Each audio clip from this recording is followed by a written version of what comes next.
Hello dear students, आज के इस लेक्चर में हम यूनिट 4 का कंप्लीट वन शॉट देखेंगे यूनिवर्सल ह्यूमन वैल्यू का। ठीक है, understanding harmony in the nature and existence. देखो, इस कंप्लीट वन शॉट लेक्चर के अंदर मैं आपको 10 से 15 क्वेश्चन, इंपॉर्टेंट क्वेश्चन बताऊंगा जो कि आपके इस कंप्लीट यूनिट 4 को कवर करता होगा और उससे बाहर कुछ भी क्वेश्चन आपको नहीं मिलने वाला। ठीक है, बहुत ज़्यादा इंपॉर्टेंट क्वेश्चन होंगे जो एग्जाम में पूछे गए हैं, रिपीटेड टाइप पूछे गए हैं। और ये सारे यूनिट में जितने टॉपिक्स दिए हैं, यूनिट का टॉपिक तो कवर होगा ही होगा, साथ ही साथ इंपॉर्टेंट क्वेश्चंस भी आपके तैयार हो जाएंगे। आपको अदर कोई मतलब क्वांटम वगैरह कुछ भी आपको पढ़ने की भी नीड नहीं है, ज़रूरत नहीं। इस कंप्लीट वन शॉट को देखने के बाद यूनिट 4 कंप्लीट हो जाएगा आपका। ठीक है, जितने टॉपिक्स हैं सब कुछ आपका कवर होने वाला है, डिटेल्स समझेंगे क्वेश्चन वाइज इजी वर्ड में। ओके, ऑलरेडी मैं आपको बता दूं, चैनल पे आपको यूनिट फर्स्ट, सेकंड, थर्ड का जो वन शॉट है यूनिवर्सल ह्यूमन वैल्यू का मिल जाएगा, जाके प्लेलिस्ट को आप देख सकते हो। हम यूनिट 4 स्टार्ट कर रहे हैं, understanding harmony in the nature and existence. Okay, start करने से पहले छोटी सी रिक्वेस्ट है, अगर फर्स्ट टाइम चैनल पे विजिट किया हो तो प्लीज़ सब्सक्राइब करना, बहुत ज़्यादा मोटिवेशन मिलता है। Really believe me, continuously lectures को अपलोड करने के लिए काफ़ी ज़्यादा मतलब मोटिवेशन मिलता है। ओके, तो प्लीज़ अपने फ्रेंड्स के साथ भी आप शेयर कर सकते हो वीडियो को, जिससे आपके फ्रेंड्स भी तैयारी कर पाएँ अच्छे से। तो चलिए स्टार्ट करते हैं यूनिट 4, और इसका जो नोट्स है वो आपको इस फॉर्मेट में मिलने वाला है। ठीक है, अब देखो, जो नोट्स मैंने बनाया है, पीपीटी मैंने खुद तैयार किया है, टाइप करके तैयार किया है, थोड़ा सा टाइम लगा हुआ है, बट इवन आपको समझ में आ जाएगा, बहुत ईजी वर्ड में सारी चीज़ें हमने लिखी हुई है। ठीक है, तो ये है आपका यहाँ पे नोट्स, और ये पीडीएफ आपको व्हाट्सएप ग्रुप में मिल जाएगा, या व्हाट्सएप ग्रुप में आप मैसेज कर देना, आपको मिल जाएगा, या आप टेलीग्राम से भी आप डाउनलोड कर सकते हैं। तो ह्यूमन वैल्यू हम यहाँ पे पढ़ रहे थे, सारी चीज़ पता है, understanding harmony in the nature and existence, ये सिलेबस का सारा टॉपिक आपका दिया है। अब यहाँ पर हम चलिए स्टार्ट करते हैं। तो देखो, क्वेश्चन वाइज हम डिस्कस करेंगे, ऑलरेडी बताया। तो यूनिट का नाम है harmony in the nature and existence. Okay, तो सबसे पहले यहाँ पे देखो, क्वेश्चन इस तरीके से आपसे पूछा जा सकता है। क्वेश्चन फर्स्ट, कि हार्मोनी इन नेचर होता क्या है और ये इम्पॉर्टेंट क्यों है, why it is so important to attain harmony in the nature. यहाँ पे थोड़ा सा मिस्टेक हो गया है, अटेन होगा। ठीक है, यहाँ पे नोट करना, क्वेश्चन पहले आप समझ लीजिए, देन आंसर हम इसका अच्छे से समझेंगे। पूछ रहा है, what is harmony in the nature and why it is so important to attain harmony in the nature. Okay, question समझ में आया। अब इसको हम इसका आंसर देखते हैं, बहुत इजी वर्ड में लिखा है। सबसे पहले हम देखेंगे नेचर क्या होता है। देखो, नेचर क्या है, सिंपल सी बात है, हमारे आसपास जो इन्वायरमेंट है, लाइक वही आपका नेचर है। तो आप इसके नेचर की एक प्रॉपर अच्छे से डेफिनेशन क्या लिखोगे, वो आपका होगा इस तरीके से, nature is the collection of all the units, the air and water, plants, animals, birds, human beings and even a distant from us, जो हमसे ज़्यादा बहुत दूर है, जैसे सन हो गया, मून हो गया, अदर प्लैनेट्स हो गए।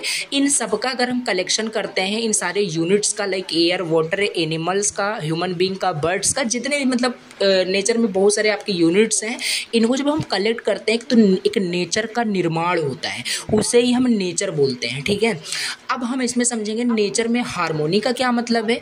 तो देखो, हमने सेकंड यूनिट से ही हमने हार्मोनी का मतलब डिस्कस किया था, harmony in the human being. फिर थर्ड यूनिट में harmony in the family and society detail से देखा था। Now harmony in the nature हम समझ रहे हैं।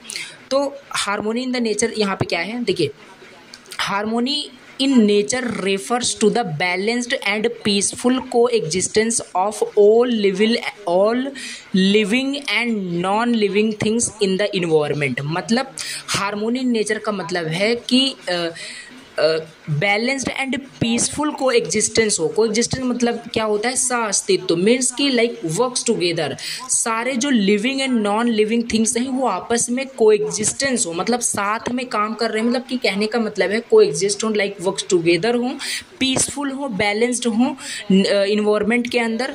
This includes planets, this includes plants, not planets. This includes plants, animals, human, water, air and the land। तो ये सारी जो चीज़ें हैं, चाहे वो लिविंग हो, नॉन लिविंग हो, जब उनका हम कलेक्शन करते हैं, मीन्स कि जब कलेक्शन करते हैं तो नेचर का निर्माण होता है, नेचर क्रिएट होता है। हार्मोनी नेचर का मतलब होता है कि एक नेचर में एक बैलेंस्ड एंड पीसफुल, मतलब नेचर का मीनिंग होना चाहिए। को existence of all living and non living जो हो इन्वायरमेंट के अंदर, वो बैलेंस्ड हो, पीसफुल हो, शांतिपूर्वक होना चाहिए, जिसमें कि आपका प्लांट्स है, एनिमल्स है, ह्यूमंस है, वाटर, लिविंग नॉन लिविंग दोनों यहाँ पे। Everything in nature has a role and works together. प्रत्येक चीज़ जो नेचर में है उसका हर एक चीज़ का एक रोल होता है। जैसे कि नेचर में आपका सन हो गया, ऑल्सो नेचर का एक पार्ट है, तो उसका भी एक रोल है, ठीक है। तो अलग अलग पार्ट्स का, ह्यूमन बींग्स का, एनिमल्स का, बर्ड्स का, मतलब नेचर के अंदर जो चीज़ें भी हैं उनका एक अलग अलग फिक्स रोल है, और वो आपस में works together to create a stable, और वो आपस में काम करते हैं, क्रिएट करते हैं कि stable and healthy ecosystem create होता है। ओके, तो ये बेसिकली नेचर क्या होता है हमने समझ लिया, और हार्मोनी इन द नेचर का मतलब क्या है ये हमने समझ लिया। मीन्स कि हार्मोनी का मतलब ये भी होता है कि पीसफुल एंड बैलेंस्ड, मतलब थिंग से रिलेटेड आपका ये हार्मोनी का मीनिंग है। तो नेचर में हम हार्मोनी देख रहे हैं, तो सिंपल सी बात है, नेचर में यानी कि आपका नेचर बैलेंस्ड हो, पीसफुल हो, coexistence of all living and non living हो, जिससे कि एक स्टेबल एंड हेल्दी इकोसिस्टम का क्रिएशन हो। ओके, तो ये बेसिकली हो गया nature and harmony in nature. Now इसमें सेकंड क्वेश्चन हमसे पूछा था कि ये इंपॉर्टेंट क्यों है, why it is so important to attain harmony in the nature. Harmony in the nature को अटेन करना इतना इंपॉर्टेंट क्यों है, इसका चलिए इंपॉर्टेंस देख लेते हैं। तो इसका इंपॉर्टेंस पहला है आपका सस्टेन्स लाइफ। इसका पहला इंपॉर्टेंस है sustains life, importance of harmony in the nature. पहला सस्टेन्स लाइफ लिख सकते हैं, जिसमें कि harmony in nature ensure that all living, nature में हार्मोनी होना इंश्योर करता है कि जो जितने भी लिविंग थिंग्स हैं have what they need to survive, उनको सर्वाइव करने के लिए जो भी नीड्स होती है प्लांट्स प्रोड्यूस, प्लांट्स जैसे कि प्रोड्यूस करता है, ऑक्सीजन प्रोड्यूस करता है for animals to breathe and also for the humans, तो ये सारी चीज़ें होती हैं। And animals helps plants grow by spreading their seeds. तो देखो सिंपल सी चीज़ें यहाँ पे इंपॉर्टेंस हम समझ रहे हैं, नेचर का क्या इंपॉर्टेंस है, हार्मोनी द नेचर का क्या इंपॉर्टेंस है। तो सस्टेन्स लाइफ पहला इंपॉर्टेंट है, मीन्स कि हार्मोनी नेचर जो होता है वो इंश्योर करता है कि जो ऑल लिविंग बींग्स जो हैं, यानी ऑल लिविंग थिंग्स जो भी हैं, वो उनको जो सर्वाइव करने के लिए जो चीज़ों की आवश्यकता होती है वो नेचर ही प्रोवाइड करता है। लाइक ऑक्सीजन हो गया फॉर ब्रीथिंग, ओके, सो तमाम ऐसी सारी चीज़ें होती हैं। ऑल्सो फूड्स भी हमें नेचर से ही प्राप्त हो रहा होता है, तो वो अलग अलग चीज़ें यहाँ पे हो सकती है। तो ये इंपॉर्टेंस पहला आपका सस्टेन्स लाइफ हो जाएगा। ओके, नाउ मूव करते हैं सेकंड इंपॉर्टेंस पे। तो सेकंड इंपॉर्टेंस आपका यहाँ पे है maintains balance. Maintains balance second importance है, इसका मतलब क्या है, each species and element in the nature plays a part in keeping the environment balanced.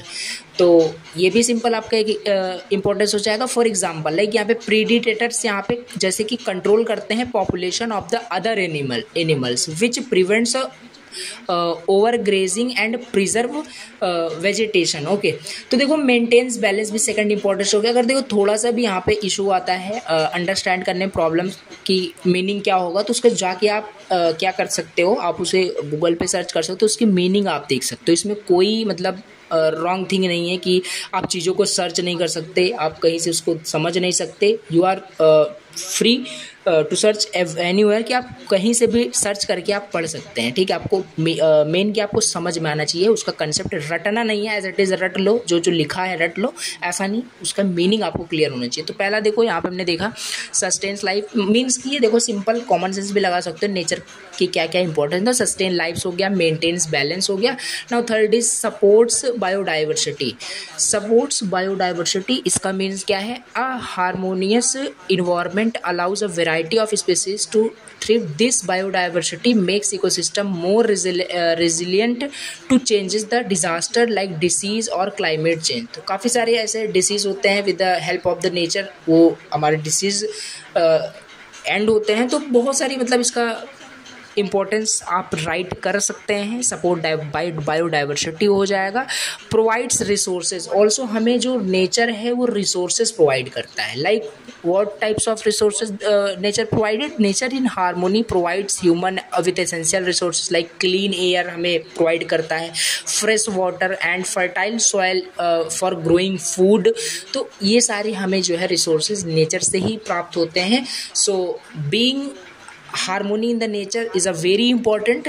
सो ये हो गया इंपॉर्टेंस इसका। Now enhances well being. Enhances well beings means कि ओवरऑल जो ह्यूमन बीइंग है या ऑल लिविंग बीइंग्स या नॉन लिविंग बीइंग्स है, ओवरऑल वो वेल बीइंग होते हैं, बढ़िया होते हैं, अच्छे होते हैं, ठीक है, with the help of nature. तो नेचुरल हार्मोनी, लाइक यहाँ पे नेचुरल हार्मोनी कंट्रीब्यूट करते हैं to our physical and mental health. Okay, so green spaces and healthy environments reduce stress, improve mood and promote overall well-being। देखो overall कहने का क्या मतलब है कि जो नेचर है ओवरऑल लिविंग थिंग्स को, नॉन लिविंग थिंग्स को ओवरऑल वेलबींग करता है। लाइक हम जैसे ह्यूमन बींग्स की बात करें तो फिजिकल एंड मेंटल हेल्थ को जो है उसके इंपॉर्टेंस में काफ़ी ज़्यादा रोल प्ले करता है जो नेचुरल थिंग्स होते हैं। लाइक जो ग्रीन इन्वायरमेंट्स होता है, जब हम उसको देखते हैं थोड़ा सा हम क्या है, स्ट्रेस हमारा रिड्यूस होता है, हमारा मूड जो है थोड़ा सा फ्रेश हो जाता है। तो with the help of nature, ये नेचर का इंपॉर्टेंस आप लिख सकते हो। अब देखो ये कोई फिक्स्ड नहीं है, और भी बहुत सारे आपके इंपॉर्टेंस हो सकते हैं। तो ये पहला क्वेश्चन आपका हुआ, what is harmony in the nature and why it is so important to attain harmony in the nature. ये हमने देखा, इसके 4 से 5 हमने इसके इंपॉर्टेंस देखे। ओके, तो इसका और भी हम देखते हैं, जैसे कि यहाँ पे लिखा है why it is important to attain harmony in the nature. तो इम्पॉर्टेंट देखो यहाँ पे हमने क्या किया, यहाँ पे हमने पहले नेचर के बारे में समझा, फिर हार्मोनी इन द नेचर देखा, फिर इम्पॉर्टेंस ऑफ हमने यहाँ पे नेचर देखा। ठीक है, यहाँ पे इम्पॉर्टेंस ऑफ हमने नेचर देखा। अब यहाँ पे हम देखते हैं कि इम्पॉर्टेंस ऑफ नेचर या importance of harmony in the nature क्यों इम्पॉर्टेंट है। हमने इम्पोर्टेंस तो देख लिया, बट क्यों इम्पॉर्टेंट है ये हमें यहाँ पे क्वेश्चन, ये भी हमसे पूछा था, तो ये भी हमें आंसर करना पड़ेगा। सो प्रिवेंट इन्वायरमेंटल डैमेज, प्रिवेंट क्या करता है, इन्वायरमेंटल डैमेज। क्या है इन्वायरमेंटल डैमेज, क्या है, disruption in nature such as pollution जो होता है, डिफॉरेस्टेशन जो होता है, एंड क्लाइमेट चेंज जो होते हैं, can cause long term damage to ecosystem. ये सारे इकोसिस्टम को डैमेज करते हैं। तो इनसे प्रोटेक्शन के लिए, प्रिवेंट के लिए जो हार्मोनी है इन द नेचर होना ही चाहिए। सो ये पहला यहाँ पे रीज़न हो गया Y it is important. So attaining harmony helps prevents these issues and protects the environment। overall environment protect होता है, nature protect होता है by attaining harmony in the nature। okay, ensure future generation।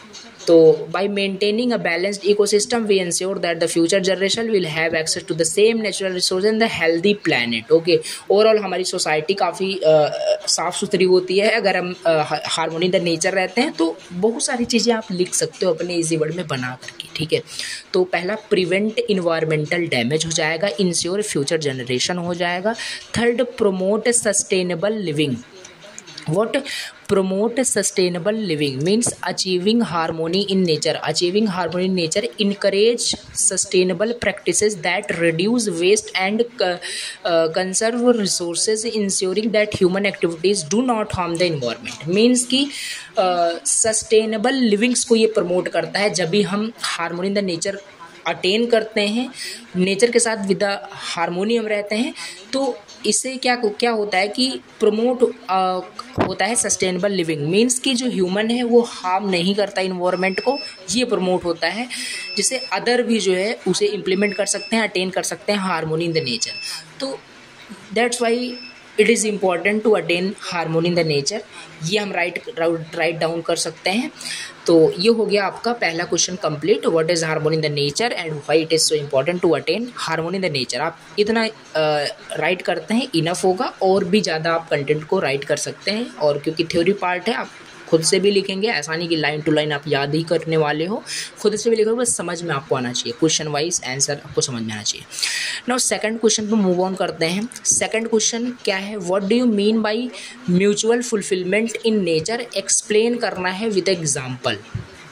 देखो mutual fulfilment क्या होता है ये हम समझेंगे, नेचर में म्यूचुअल फुलफिलमेंट का मतलब क्या होता है ये समझेंगे, फिर उसे हमें एग्जाम्पल के साथ एक्सप्लेन भी करना है। ठीक है, तो म्यूचुअल फुलफिलमेंट क्या है। म्यूचुअल फुलफिलमेंट इन नेचर का मतलब होता है कि the different parts of the natural world, जो नेचुरल वर्ल्ड है उसका मतलब डिफरेंट पार्ट्स। एक सेकंड देखिए, म्यूचुअल फुलफिलमेंट जो नेचर में होता है उसका मतलब होता है that the different parts of the natural world help each other to thrive and meet their needs, creating a balanced and healthy environment। It's like a team where everyone benefits from working together।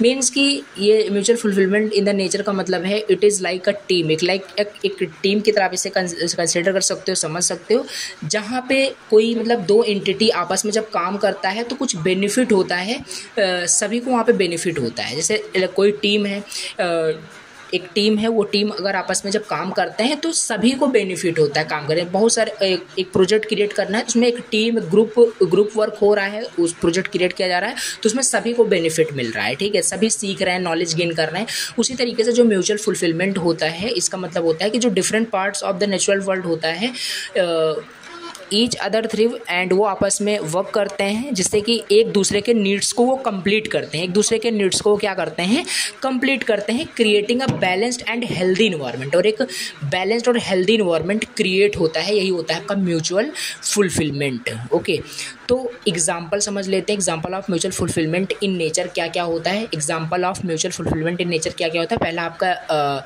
बीज and flowers हो जाएगा। बीज means आपको already पता है मधुमक्खियाँ। अब यहाँ पे सिंपल हिंदी में भी मैंने मेंशन कर दिया, जिससे कि आपको समझने में इशू बिल्कुल भी ना आए। तो जैसे ये दोनों जब आपस में क्या होता है कि ये different parts of the natural world हैं, ठीक है, जब ये आपस में थ्रिव होते हैं, यानी आपस में जब मिलते हैं तो कुछ चीज़ें क्रिएट होती हैं, यानी कि balanced and healthy environment create होता है।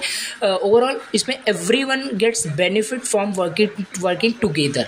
लाइक बीज एंड फ्लावर्स, जब ये दोनों आपस में वर्क करते हैं, वर्क करने का मीन्स कि बीज जो होते हैं वो collects nectar from flowers to make honey which is their food.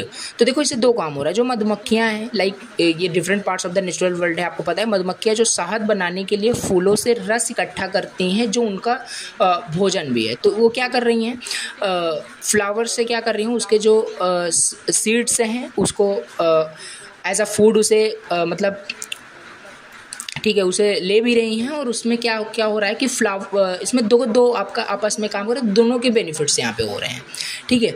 तो यहाँ पे बीज का हमने मतलब समझ लिया, ये क्या कर रहे हैं कि उसे हनी क्रिएट हो रहा है, मीन्स कि फ्लावर्स के जो नेक्टर्स हैं, तो ये चीज़ है, नेक्टर्स को कलेक्ट करके from the flowers to make honey which is their food, जो उनका भोजन है। ओके, बीज का। अब यहाँ पे फ्लावर्स का समझते हैं, तो while collecting nectars bees also transfer pollen from one flower to another, helping flowers reproduce and make seeds. और ऐसा करने से क्या होता है कि फ्लावर्स भी आपके ग्रो होते हैं, ऐसा नहीं। तो ये दोनों आपस में कैसे वर्क कर रहे हैं, म्यूचुअल फुलफिलमेंट कैसे हो रहा है नेचर में, तो ये एग्जांपल एक आप लिख सकते हैं बीज एंड फ्लावर्स का। और ठीक है, अब नेक्स्ट यहाँ पे थोड़ा सा देखते हैं म्यूचुअल फुलफिलमेंट। जैसे कि यहाँ पे म्यूचुअल फुलफिलमेंट क्या हो रहा है बीज एंड फ्लावर्स का, इसमें हो रहा है कि बीज गेट फूड, ये बीज को फूड उसका मिल रहा है, मीन्स मधुमक्खी को उसका भोजन मिल रहा है। And flowers get help with reproduction, और फ्लावर्स को क्या हेल्प मिल रही है, रिप्रोडक्शन करने के लिए हेल्प मिल रही है, ठीक है। तो ये चीज़ हम पहला यहाँ पे एग्जांपल राइट कर सकते हैं बीज एंड फ्लावर्स का।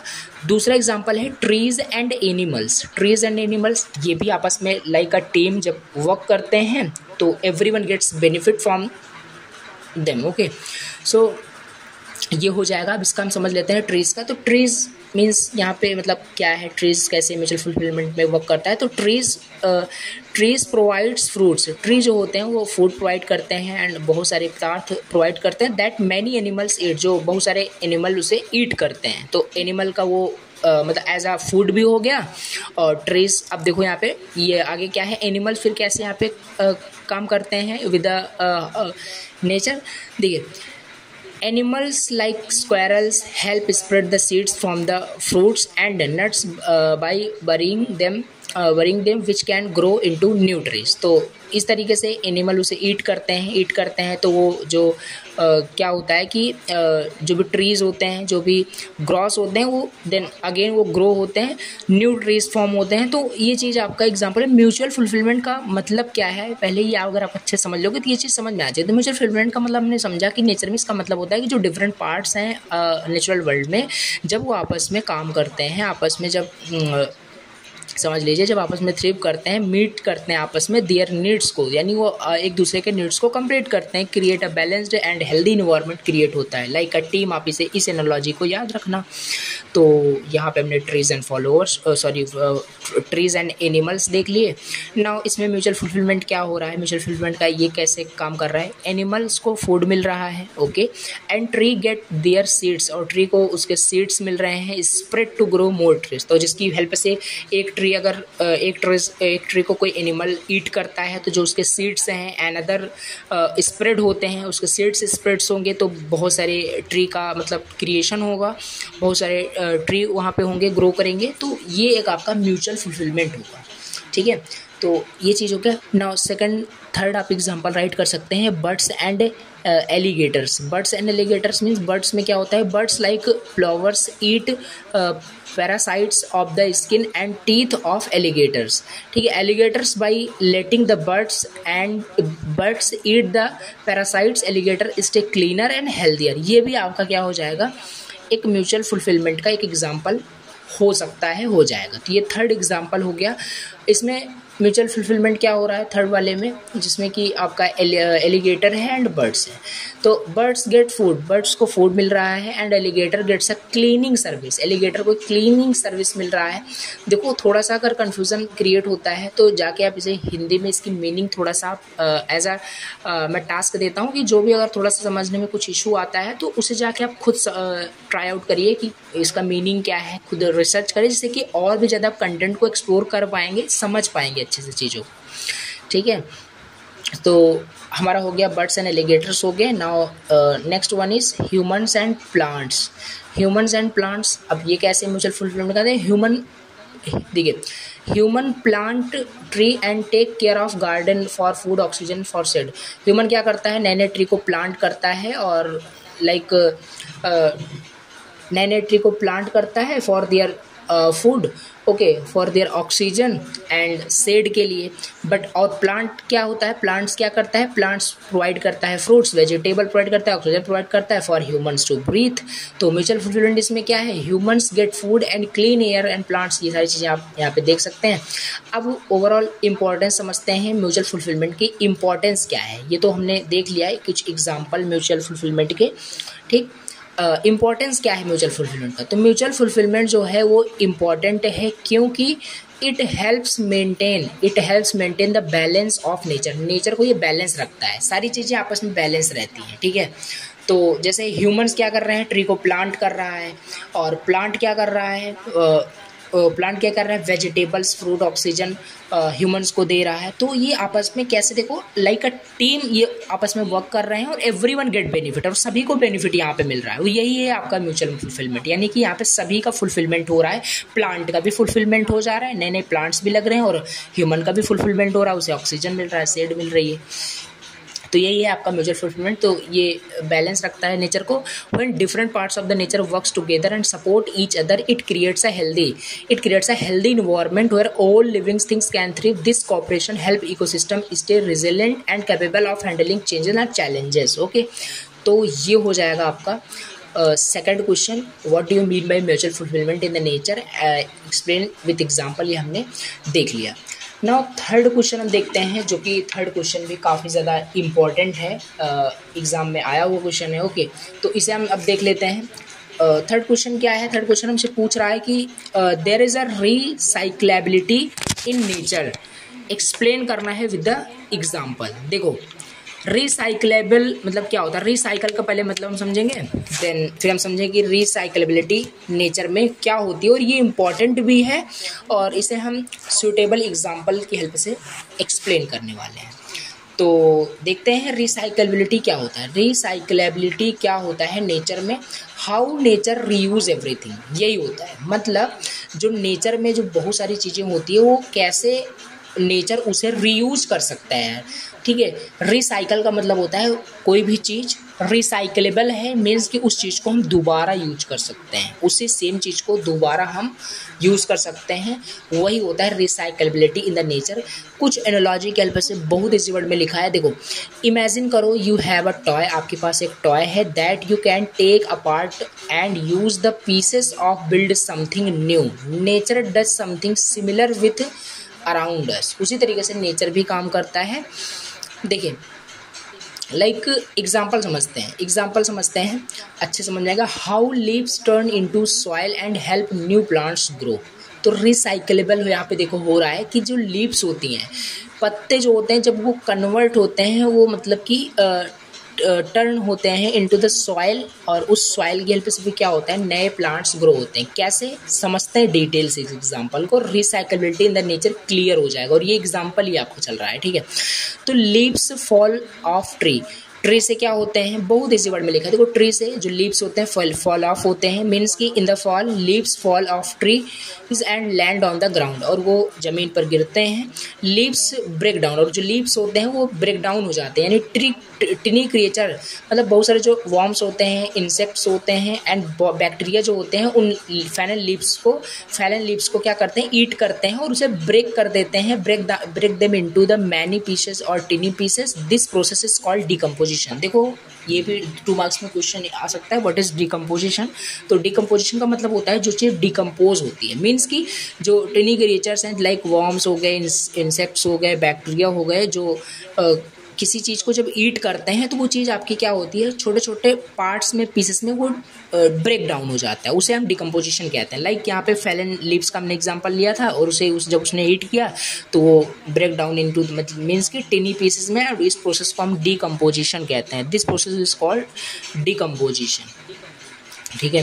तो ये हमने देखा कि जो लीव्स है फॉल ऑफ द ट्री, यानी ट्री से जो लीव्स हैं वो नीचे गिरा, नीचे गिरने के बाद ब्रेक डाउन हो गया, कैसे, डिकम्पोजिशन की हेल्प से। उसके बाद क्या प्रोसेस है, leaves turn into the soil, कैसे सॉइल में कन्वर्ट होता है, जो ब्रोकन डाउन लीव्स हैं, जो डिकम्पोजिशन के हेल्प से हुआ, मिक्स विद द सॉइल, ये क्या होता है, मिक्स हो जाता है सॉइल के साथ, और make it rich and full of nutrients. This rich soil is like a super food for plants, means कि प्लांट्स को ग्रो करने के लिए लाइक अ सुपर फूड की तरह होता है, जब वो आपका जो ब्रेक डाउन जो लीव्स होते हैं, ब्रोकन डाउन जो लीव्स होते हैं, जब वो सॉइल के साथ मिक्स होता है, देन क्रिएट होता है एक आपका न्यूट्रिएंट्स क्रिएट होता है, जो कि for the plants that is very helpful to grow, it is like a super food, ठीक है। तो ये हो गया, न्यू प्लांट्स फिर आपके ग्रो होते हैं उसकी हेल्प से। जब न्यू प्लांट्स स्टार्ट होते हैं ग्रो होना, it uses the rich soil to get the nutrients it needs to become strong and healthy, and इस तरीके से it's needs to become strong and healthy, और प्लांट्स यहाँ पे न्यू प्लांट्स ग्रो होते हैं with the help of leaves by turning into the soil. Now cycle, यहाँ पे यही साइकिल ये कंटिन्यू चलता रहता है, कैसे, the new plants will eventually grow करेंगे, उसके लीव्स होंगे विच विल फाइल ऑफ, और वो फिर उसके जो लीव्स हैं वो फेल ऑफ होंगे, देन वो जो फेल ऑफ लीव्स हैं देन ब्रेक डाउन होंगे with the help of decomposition. Now the broken down जो leaves है that is converted into or turn into the soil, and that soil is like a super food for the plants, and that जो soil है उस soil की help से क्या होगा, new plants grow होंगे, तो इस तरीके से देखो ये साइक्लिक हो रहा है, वो चीज़ रिपीटेड टाइम होते रहेगी, यानी वो नेचर जो है किसी चीज़ को रीयूज़ कर रहा है बार बार, ठीक है। तो यही है आपका क्या है, साइक्लेबिलिटी, यही होता है नेचर के अंदर, हमने विद द एग्जाम्पल देख लिया, ठीक है। इसका हम थोड़ा एडिशनल पार्ट भी लिख सकते हैं, बाकी एग्जाम आपका क्वेश्चन आपका यहीं पे एंड होता है, बाकी और जितना अच्छे से जितना ज़्यादा कंटेंट लिखोगे उतना ज़्यादा मार्क्स मिलने वाले हैं, एज अ थ्योरी पार्ट है। सो एग्जाम इसके इम्पोर्टेंस देख लेते हैं कि ये इम्पोर्टेंस क्यों है, व्हाई दिस इज़ इम्पोर्टेंट। तो ये इम्पोर्टेंट इसलिए है, हर चीज़ अगर साइक्लिक हो जाए, रिसाइक्लिक हो जाए, तो क्या है कि चीज़ें काफ़ी ज़्यादा क्लीन हो जाएगी, इजी हो जाएंगी। कीप्स, यहाँ पे लिखा क्या है, keeps the earth clean by breaking down and reusing everything, nature make sure that कोई चीज़ आपकी वेस्ट नहीं होगी। तो इस तरीके से आपका एक क्लीन नेचर क्रिएट होता है। Now second importance is helps plants grow होने में हेल्प मिलती है, ये सब हमने देखा ही। Because they give us food, बहुत इस वर्ड में लिखा है, इसे पढ़ना। सपोर्ट्स ऑल लाइफ, कुल मिला के यहाँ पे जो लिविंग नॉन लिविंग लीव्स होते हैं वो आपके क्या होते हैं, सपोर्ट्स ऑल लाइफ मीन्स कहने का कि plants are the starting point of many food chains, without plants many animals including humans would not have the food they need to survive. Okay, तो इम्पॉर्टेंट है प्लांट्स, क्योंकि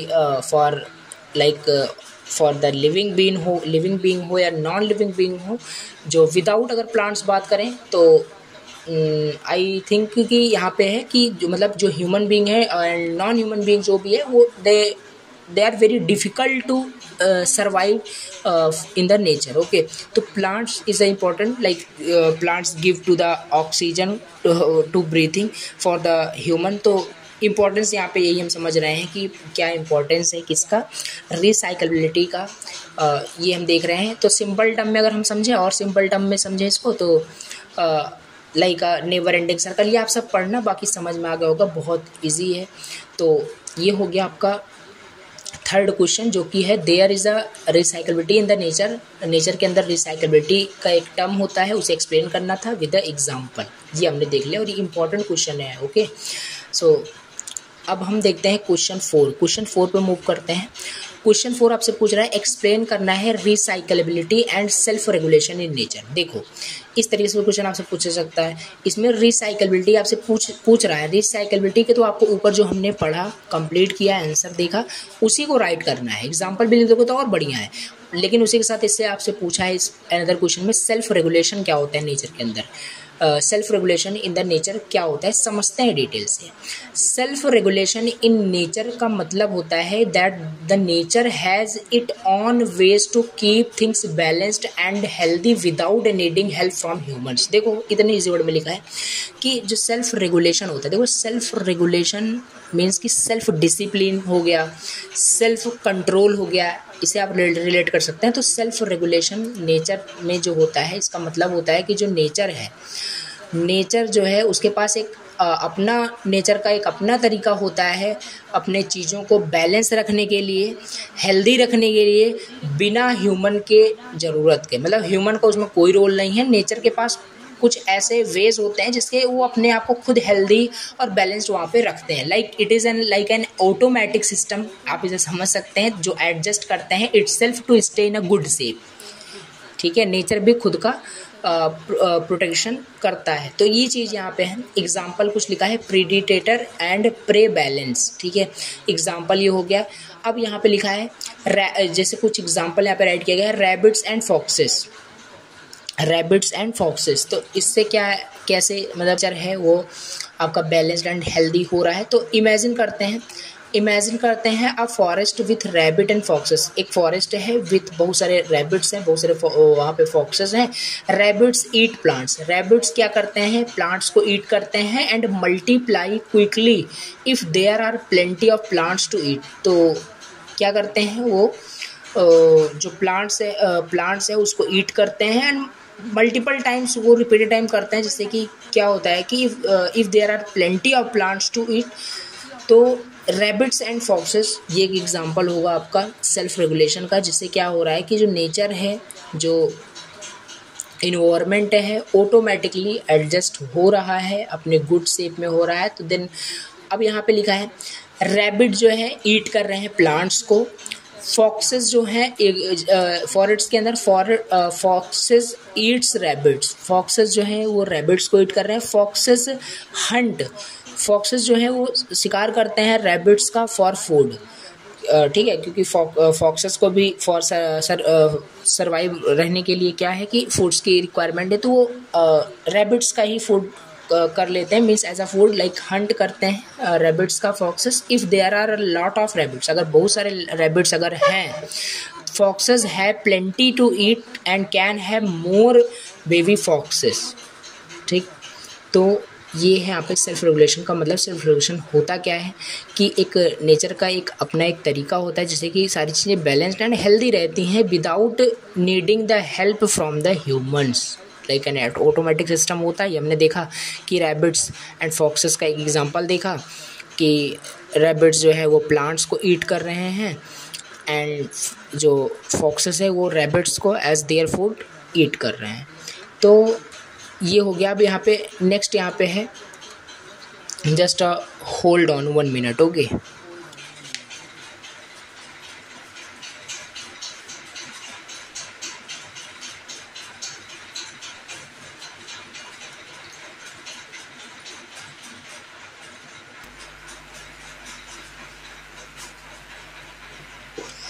then यहाँ पे हम next example यहाँ पे देख सकते हैं।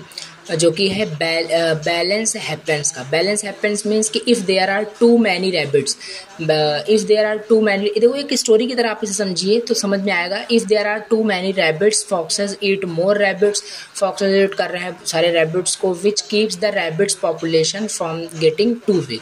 तो जैसे कि जो रैबिट्स की जो पॉपुलेशन है उससे बढ़ने से सिंपल वो एज अ कंट्रोल वहाँ पे कर रहा है, फॉक्सेस एज देयर फूड वो यूज़ करके उसके पॉपुलेशन को इंक्रीज होने से रोक रहा है। If there are too many foxes, and उसके उसी के साथ अगर if there are too many foxes and they eat a lot of rabbits, मतलब अगर बहुत सारे फॉक्सेस हैं और if there are too many foxes and they eat a lot of rabbits, the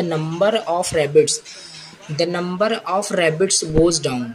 simple सी बात है। So with fewer rabbits to eat, rabbits to eat, some foxes might not survive or have fewer babies or rabbits। तो अब इसी में हम back to balance देखते हैं। फिर इसके बाद क्या नेक्स्ट आता है, with fever foxes the rabbit population can grow again, this cycle keeps repeating, और ये साइकिल रिपीट होता रहता है। Maintaining a balance between the number of rabbits and foxes.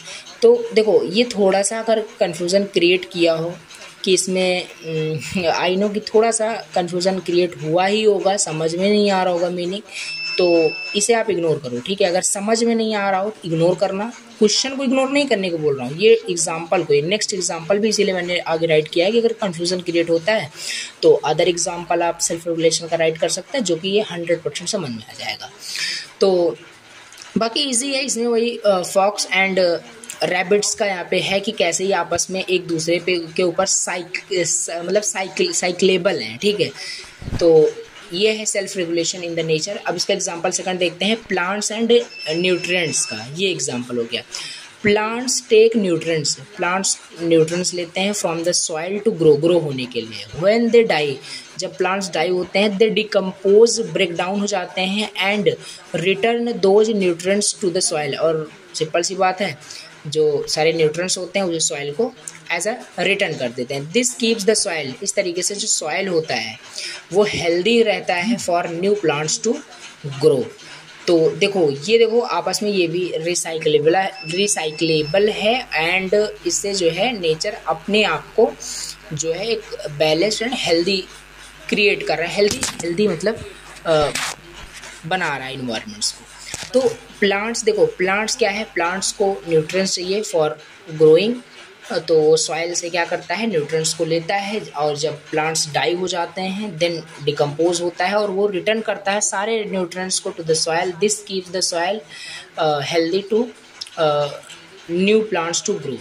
So water cycle, यहाँ पे आप एक एग्जांपल ले सकते हैं। वाटर साइकिल भी एक आपका सेल्फ रेगुलेशन द नेचर का एग्जांपल है। वाटर इवेपरेट करता है फ्रॉम द रिवर्स, रिवर से वाटर जो होता है इवेपरेट करता है लेक्स एंड ओशन से, टू फॉर्म क्लाउड्स को बनाने के लिए इवेपरेट करता है। द क्लाउड्स प्रोड्यूस रेन, और क्लाउड क्या करता है, रेन को प्रोड्यूस करता है, which falls back to the ground, और सिंपल सी रेन नीचे ही आएगी, रिफिलिंग द रिवर, और रिवर को क्या करेगा, रिफिल कर देगा, अगेन वही प्रोसेस होगा, इवेपरेट होगा, क्लाउड बनेगा, रेन होगा, फिर से वही प्रोसेस। तो दिस साइकिल कीप्स, और ये साइकिल जो है ये वाटर कंटिन्यूसली मूव करेगा एंड अवेलेबल भी होगा। तो ये भी एक एग्जाम्पल आपका सेल्फ रेगुलेशन का हुआ, ठीक है। ओवरऑल सेल्फ रेगुलेशन का इतना मतलब है कि इसमें बिना ह्यूमन के नीड के बिना, इसमें ह्यूमन की कहाँ नीड हो रही है, इन्वायरमेंट को प्रोटेक्ट करने के लिए, इन्वायरमेंट को और हेल्दी या बैलेंस बनाने के लिए ऑटोमेटिकली सारी चीज़ें हो रही हैं। यहाँ पे देखो प्लांट्स जो है न्यूट्रिएंट्स ले रहे हैं, जब वो डाई हो जाते हैं तो वो प्लांट्स फिर से चले जाते हैं सॉइल में, फिर से नए प्लांट्स आपके ग्रो होते हैं उसी सॉइल से। वाटर साइकिल भी हमने देखा, इवेपरेट हो रहा है, क्लाउड्स में कन्वर्ट हो रहा है, क्लाउड्स देन फिर अगेन रेन हो रहा है, देन सेम प्रोसेस हो रहा है। फॉरेस्ट फायर्स भी यहाँ पे कुछ एक एग्जाम्पल दिया, तो इतना एग्जाम्पल लिख दोगे तो इनफ है। तो यहाँ पे लिखा है कि forest fires, sometimes natural forest fires clears out old and dead plants, this makes room for new plants to grow and can help some seeds sprout. It also reduces, और ये रिड्यूस करते हैं the chance of bigger more damaging fires later. तो forest fires भी एक example होगा self regulation का। अब हम देखो इतना समझते हैं, बाकी अगर एक दो एग्जांपल भी आप राइट करते हो तो कोई दिक्कत नहीं होने वाली। अब यहाँ पे हम देखते हैं why self regulation is important. Self regulation important क्यों है? देखिए थोड़ा सा वीडियो की लेंथ काफ़ी मतलब लॉन्ग हो रही है, तो थोड़ा सा जल्दी फास्ट वर्ड में समझते हैं। एज अ थ्योरी आपके पास नोट्स रहेगा, आप दोबारा जब पढ़ेंगे तो आपको सारी चीज़ें समझ में आ जाएगी, तो उसे हम इतना लंबा नहीं समझते हैं, ठीक है। तो देखो सेल्फ रेगुलेशन इंपॉर्टेंट क्यों है? सेल्फ रेगुलेशन इंपॉर्टेंट है नेचर को हेल्दी रखने के लिए। सिंपल सी बात है, हर एक चीज़ का अगर किसी भी चीज़ को अगर आप डिसिप्लिन में रखोगे यानी कि रेगुलेशन में रखोगे तो वो चीज़ आपका सिंपल सी बात है प्रोटेक्ट ही होगा, हेल्दी ही होगा, ठीक है। आप अपने जो है अपने टाइम का अपने ऊपर अगर सेल्फ डिसिप्लिन के साथ रहते हैं तो सिंपल सी बात है आप भी हेल्दी रहोगे। तो ये चीज़ हो गया। अब इसके अंदर कंटेंट पढ़ने की कोई ज़रूरत नहीं है, आप इसे पढ़ना। तो पहला इंपॉर्टेंस ये हो गया कि हेल्दी आपका रहता है। सपोर्ट्स ऑल लाइफ, ये भी एक एग्जांपल हो जाएगा। बैलेंस्ड इकोसिस्टम यहाँ पे क्रिएट होता है ऑल लिविंग बीइंग्स के लिए, like including humans, animals, plants. तो लिविंग नॉन लिविंग सारी चीज़ें यहाँ पे आपके हो जाएंगे। तो यहाँ पे देखिए सिंपल टर्म में अगर हम समझें और भी ज़्यादा सिंपल टर्म में लास्ट में एज अ समरी कि जो सेल्फ रेगुलेशन इन नेचर का मतलब होता है एक इज़ लाइक अ सी सा that keeps going up and down to stay balanced. If one side goes too high, nature adjusts to bring it back the middle. This automatic balance keeps everything in the harmony. इसका example क्या है? ये water cycle का best example है, आप इसे right कर सकते हैं। इसमें आपको समझ में भी आ रहा होगा कि कैसे ये चीज़ें रिसाइकल हो रही हैं। तो अब प्लांट्स एंड न्यूट्रंट्स का भी एग्जाम्पल लिख सकते हैं और आप ये भी राइट कर सकते हो ऊपर का भी। तो ये चीज़ हो गया आपका क्या, self regulation in the nature. देख लिया, ओवरऑल समरी में समझते हैं। कोई भी चीज़ अगर रेगुलेशन में रहती है तो वो चीज़ हार्मोनी में हो जाता है। मीन्स कि अगर नेचर को आप डिसिप्लिन में यूज़ करोगे या रखोगे तो सिंपल सी बात है सेल्फ रेगुलेशन इन नेचर यही होता है। हमने यहाँ पे डिस्कस कर लिया, तो हमने एग्जाम्पल भी देखा, तो आप इसे अच्छे से समझ गए होंगे। अब यहाँ पर हम नेक्स्ट क्वेश्चन मूव ऑन करते हैं। क्वेश्चन 5 क्या है? क्वेश्चन 5 है एक्सप्लेन करना है 4 ऑर्डर्स। देखो this question is a very important and repeated time ये क्वेश्चन पूछा गया, इसे बहुत अच्छे से हमें समझना है। देखो एक्सप्लेन करना है 4 ऑर्डर्स एग्जिस्ट करते हैं जो नेचर के अंदर, मतलब 4 ऑर्डर्स ऑफ द नेचर हमें समझना है। How are they interlinked to one another. 4 orders nature का हम देखेंगे, उसी के साथ वो आपस में कैसे इंटर कनेक्टेड होते हैं विथ वन अनदर, ठीक है। आपस में कैसे इंटरकनेक्टेड होते हैं समझते हैं। नेचर के अंदर मैं सिंपल सी बात करूँ, नेचर 4 चीज़ों से मिलकर बना है, ठीक है। नेचर क्या होता है हमने देखा था, और collection of all the units like सारे वहाँ पे जो भी होते हैं लिविंग नॉन लिविंग। तो नेचर 4 चीज़ों से बेसिकली मिलकर बना हुआ है। कौन कौन से, मतलब 4 चीज़ों से। पहला जो है material order. Material order bracket के अंदर लिखा है एबायोटिक, ठीक है, टेक्निकल टर्म। तो पहला हो गया आपका मटेरियल ऑर्डर है, दूसरा प्लांट ऑर्डर है, इसे प्राणिक ऑर्डर भी बोल सकते हैं, एनिमल ऑर्डर है, and the next one is human order है। तो देखते हैं वन बाय वन देखते हैं। मटेरियल ऑर्डर क्या है? मटेरियल ऑर्डर के अंदर जो है सारे non living things like soil, water, एक सेकेंड, हाँ देखिए, तो ये हो गया आपका यहाँ पे मटेरियल ऑर्डर में कि सारे non living things like soil, water, air, minerals they form the physical basis of the environment. तो पहला यहाँ पे आपका ऑर्डर होता है मटेरियल ऑर्डर, जिसमें कि आपके सारे नॉन लिविंग क्या है, नॉन लिविंग थिंग्स आते हैं, जैसे कि आपका सॉयल हो गया, वाटर हो गया, एयर हो गया, मिनरल्स हो गया। तो ये सारे भी आपके नेचर के अंदर होते हैं। तो ये भी एक पार्ट हो गया, एक ऑर्डर हो गया जो कि मटेरियल ऑर्डर है आपका नेचर के अंदर। तो ये सारी चीज़ें हैं जो कि फिजिकल बेसिक्स जो है नीड्स जो है प्रोवाइड करती हैं। तो जैसे soil, water, air, this is important. तो मटेरियल ऑर्डर भी आपका क्या है, एक ऑर्डर है जो कि नेचर के अंदर होता है। सेकंड ऑर्डर देखते हैं, भी डिटेल्स भी हम देखेंगे तो समझ रहे हैं हमें, ठीक है। तो प्लांट ऑर्डर भी हमारे पास यहाँ पे है। प्लांट ऑर्डर को हम प्राणिक ऑर्डर भी बोल सकते हैं, इसे हम बायोटिक बोलते हैं।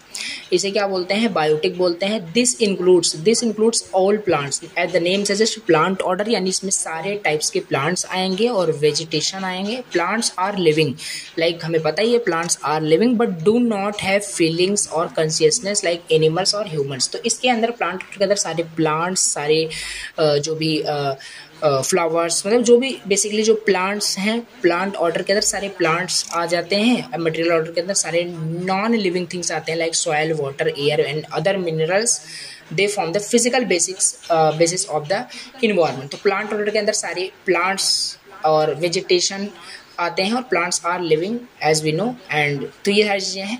सो एनिमल ऑर्डर यहाँ पे थर्ड इज एनिमल ऑर्डर। ये भी आपका यहाँ पे क्या है, नेचर के अंदर एक ऑर्डर है एनिमल ऑर्डर। एनिमल ऑर्डर भी हमारा बायोटिक होता है, not abiotic, it is biotic. Means कि this includes all animals from insects to mammals. Animals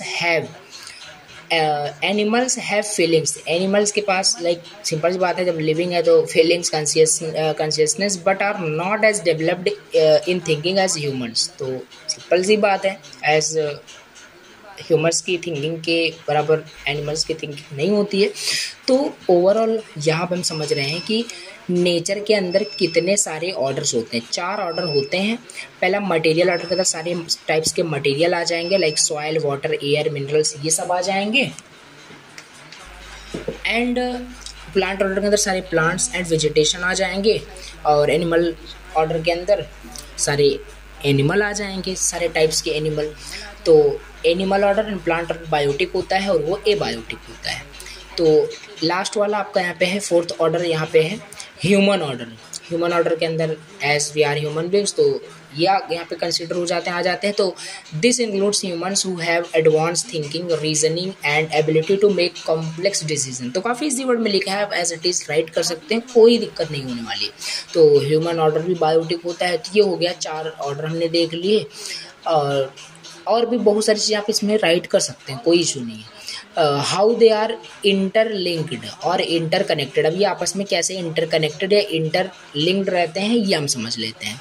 तो दीज 4 ऑर्डर, देखिए these 4 orders are closely connected. ये चारों ऑर्डर जो होते हैं आपस में एक दूसरे से कनेक्टेड रहते हैं एंड डिपेंड करते हैं on each other to create a balanced and sustainable environment.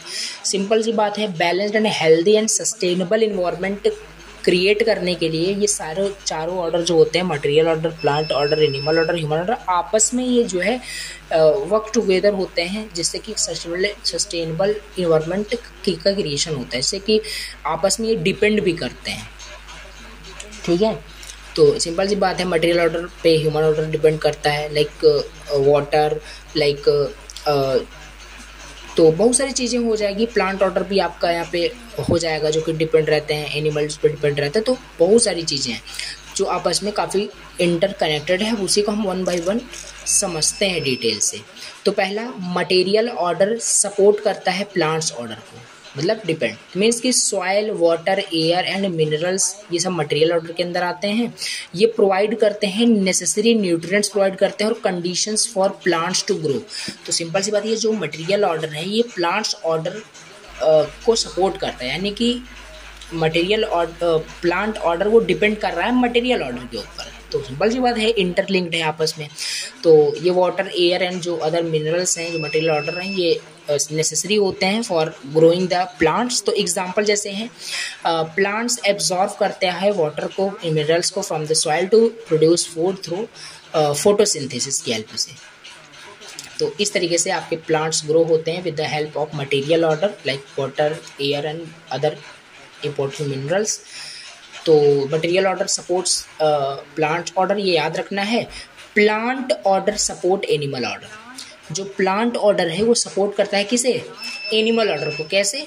Plant provide करता है food and oxygen for animals, animals को in turn help plants by pollinating flowers and spreading seeds. Example लिखा है जैसे कि काऊ जो होता है ईट करता है ग्रास को, यानी that is a type of plants for nourishment and bees pollinate and flowers will collecting nectar. तो सिंपल सी बात है, एनिमल लाइक बीज जो है वो एज अ नेक्टर जो हमने भी देखा था बीज एंड फ्लावर्स के अंदर, तो वो भी आपस में डिपेंड कर रहे थे। तो यहाँ पे एग्जांपल है काऊ ईट ग्रास, दैट इज कि यहाँ पे आपको सेटिस्फाई हुआ एग्जांपल कि प्लांट ऑर्डर जो है वो सपोर्ट कर रहा है किसे? एनिमल ऑर्डर को। ठीक, पहला क्या था? मटेरियल ऑर्डर सपोर्ट कर रहा है प्लांट ऑर्डर को, प्लांट ऑर्डर सपोर्ट कर रहा है एनिमल ऑर्डर को, एंड एनिमल ऑर्डर सपोर्ट करेगा ह्यूमन ऑर्डर को। सब सीक्वेंस में ही है, ठीक है। तो एनिमल ऑर्डर सपोर्ट कर रहा है किसे? ह्यूमन ऑर्डर को। कैसे? एनिमल प्रोवाइड करता है various resources for human such as food, clothing and companionship then companionship यहाँ पे प्रोवाइड करता है। अब यहाँ पे समझते हैं क्या चीज़ है डिटेल से। ह्यूमन ऑल्सो डिपेंड करता है on animals for maintaining ecological balance. Like example, human eat fish, simple सी बात है। तो human eat fish and use sheep wool for clothing. हाँ, तो जो जैसे कि आपको पता है जो सीप होते हैं उनके ऊल का जो है क्लोथ भी बनता है। तो इससे क्या हो रहा है, एनिमल जो होते हैं वो सपोर्ट करते हैं ह्यूमन ऑर्डर को। ह्यूमन ऑर्डर जो वो डिपेंड कर रहा है किस पे, एनिमल ऑर्डर पे डिपेंड कर रहा है। तो ये हो गया। नाउ लास्ट वाला, ह्यूमन ऑर्डर किसको मतलब सपोर्ट करता है? ह्यूमन ऑर्डर सपोर्ट करता है मेंटेन्स ऑल ऑर्डर। ये किसी को सपोर्ट नहीं करता, मतलब कि एज अ जैसे कि यहाँ पे अदर यहाँ पे जो ऑर्डर सपोर्ट कर रहे हैं, ये मेंटेन करता है सारे ऑर्डर्स को। ये सपोर्ट करता है ह्यूमन ऑर्डर, सारे मतलब मेंटेन करके रखता है सारे ऑर्डर्स को। Humans have the ability to think, क्योंकि ह्यूमंस के पास ही सारी एबिलिटी होती है थिंक करने की, सोचने समझने की। तो ये चीज़ें सारी रिस्पॉन्सिबिलिटी प्रोटेक्ट करने की, इन सारी चीज़ों को वो ह्यूमंस के पास ही होता है। इसका केयर करना, इन्वायरमेंट का, growing plants protecting material order, animal order और प्लांट ऑर्डर, इन सबको ये ह्यूमन ही क्या करता है, मेंटेन करता है। तो ये हो जाएगा आपका क्या, यहाँ पे कैसे ये क्यों लिंक्ड होते हैं, क्या इसका वो है। तो जैसे एग्जांपल यहाँ पे लिखा हुआ है, human can plant tree. Human tree को जो है प्लांट करता है, क्रिएट करता है wild life reserve and reduce pollution to maintain the balance of nature. और रिड्यूस करता है pollution to maintain the balance of the nature. ये सारी चीज़ें आपको पता है। तो अब यहाँ पे और भी सारा एग्जांपल लिखा हुआ है, शॉर्ट में एज ए समरी लिखा है कि interlinking example a simple forest ecosystem में कुछ छोटे छोटे पॉइंट्स में लिखे हैं जो हमने देखा, वही सिंपल लिखा हुआ है यहाँ पे। तो यहाँ पे शॉर्ट फॉर्म में लिखा हुआ है कि मटेरियल ऑर्डर क्या है, प्लांट ऑर्डर क्या है, एनिमल ऑर्डर, ह्यूमन ऑर्डर क्या है, इसे आप रीड आउट कर सकते हैं। और यहाँ पे थोड़ा सा और भी लिखा है, why understanding these links is important, कि इसके एक दूसरे के लिंक को समझना क्यों इम्पॉर्टेंट है, ये भी यहाँ पे मेंशन किया गया। क्वेश्चन में हालांकि पूछा नहीं था, बट आप राइट डाउन कर सकते हैं, ठीक है। मेंटेन करता है बैलेंस को, knowing how these orders are connected help us understand the importance of each and how to maintain the natural balance. Environment को कैसे बैलेंस करना है, हेल्दी कैसे क्रिएट करना है, इसको जब हम जानते हैं, समझते हैं कैसे आपस में सब सारी चीज़ें काम करती हैं, कैसे एक चीज़ दूसरे चीज़ के ऊपर डिपेंड कर रहा है, तो हम उसको सही वे में यूज़ करते हैं, उसको प्रोटेक्ट करने की कोशिश करते हैं। तो ये सारी चीज़ें अंडरस्टैंडिंग क्रिएट होती है। Promotes sustainability, it encourage responsible actions to protect, ये सारी चीज़ें हमने देखी। इन्हेंस करता है लाइफ क्वालिटी को ओवरऑल, ये आप देख सकते हैं। नाउ नेक्स्ट क्वेश्चन हम देखते हैं। नेक्स्ट क्वेश्चन भी आपका इम्पोर्टेंट है। क्या है next question, what do you mean bye conformance. Explain करना है conformance in the four order.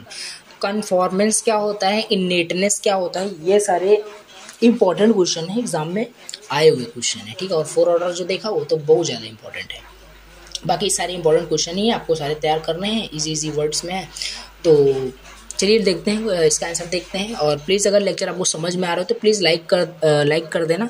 1 minute ही लगता है लाइक करने के लिए, और बीच में मैं आपको रिमाइंड कर रहा हूँ क्योंकि आप लोग लाइक नहीं करते, थोड़ा सा डिमोटिवेशन आता है। बाकी बहुत ज़्यादा मेहनत लगती है लेक्चर्स को क्रिएट करने में, तो प्लीज़ लाइक करना। तो समझते हैं, देखिए कन्फॉर्मेंस क्या होता है, what is conformance. First of all let understand what is conformance. तो कन्फॉर्मेंस क्या है, conformance means following natural laws और रूल्स। तो देखो सिंपल सी बात है, नेचर में भी बहुत सारे लॉज हैं, बहुत सारे रूल्स बनाए गए हैं।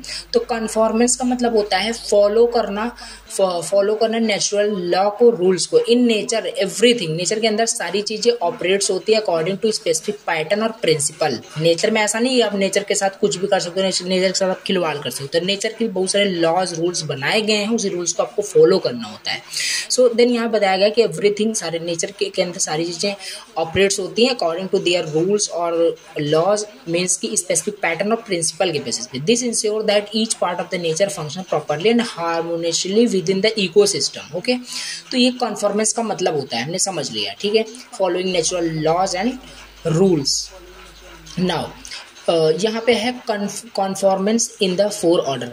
अब ये कॉन्फॉर्मेंस जो है, जो लॉज एंड रूल्स जो हम समझ रहे हैं, जो प्रिंसिपल पैटर्न हम स्पेसिफिक पैटर्न समझ रहे हैं, ये इन चार ऑर्डर जो हमने भी जस्ट पढ़ा है, इसमें ये कैसे काम करता है, ये इसमें क्या क्या है, ठीक है। फोर ऑर्डर्स के अंदर कॉन्फॉर्मेंस क्या होता है। पहला, material order is abiotic, means की ये क्या होता है material order, non living things, ये सब हमने देखा कि इसमें सारे नॉन लिविंग थिंग्स आ जाते हैं। तो ये सब चीज़ें वही से रिपीटेड टाइम लिखा है, हमें कन्फॉर्मेंस समझना है इसके अंदर कन्फॉर्मेंस क्या है।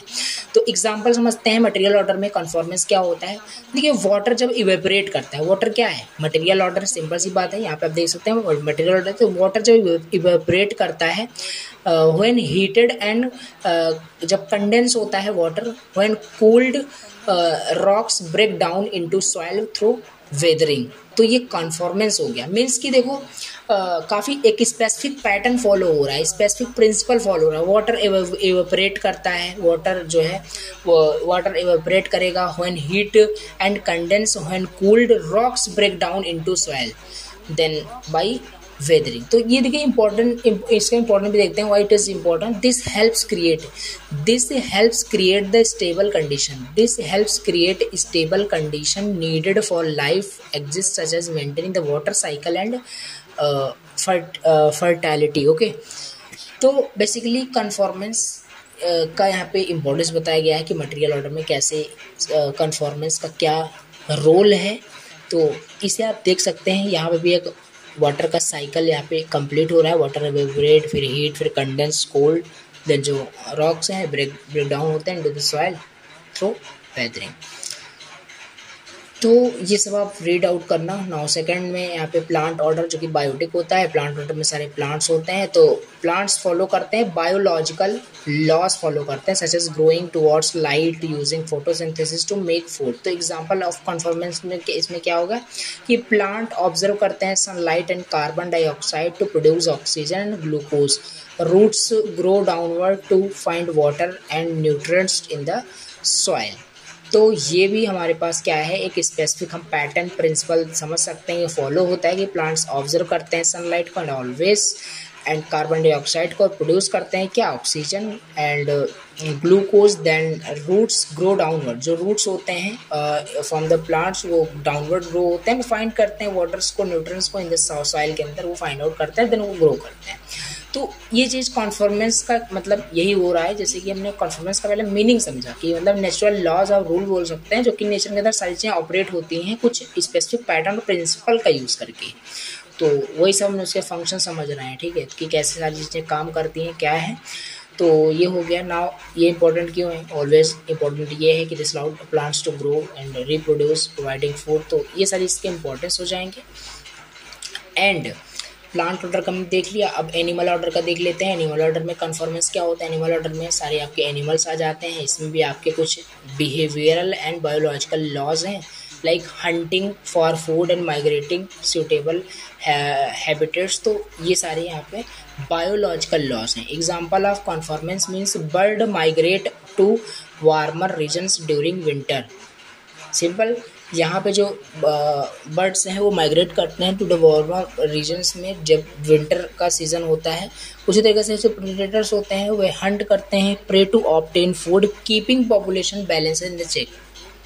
तो यहाँ पे भी आपका एक प्रिंसिपल फॉलो हो रहा है, जो कि प्रेडेटर जो है वो प्रे को हंट करते हैं to obtain their food, keeping population balance in check. And जो प्रे की पॉपुलेशन है उनको लाइक बैलेंस करने के लिए प्रेडेटर जो हंट करते हैं एज देयर फूड। तो why it is important, this ensure that animal population remains balanced and ecosystem stay healthy with each species playing its role.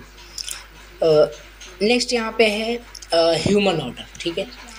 तो ये सारी चीज़ें आप रीड करना होगी।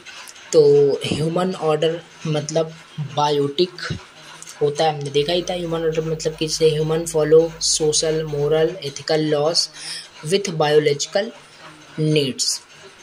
एग्जाम्पल इसमें क्या है, human need food, water and shelter to survive. Society creates law and norms to maintain order and cooperation, ठीक। Why it is important, this allows human. देखो इतना मैं डिटेल्स इसलिए समझा रहा हूँ क्योंकि इसी वर्ड में लिखा है, समझ में आपको ऑलरेडी आ रही होगी, ठीक है। दैट्स वाई इतना डिटेल्स इसको उसकी मीनिंग में नहीं बता रहा हूँ।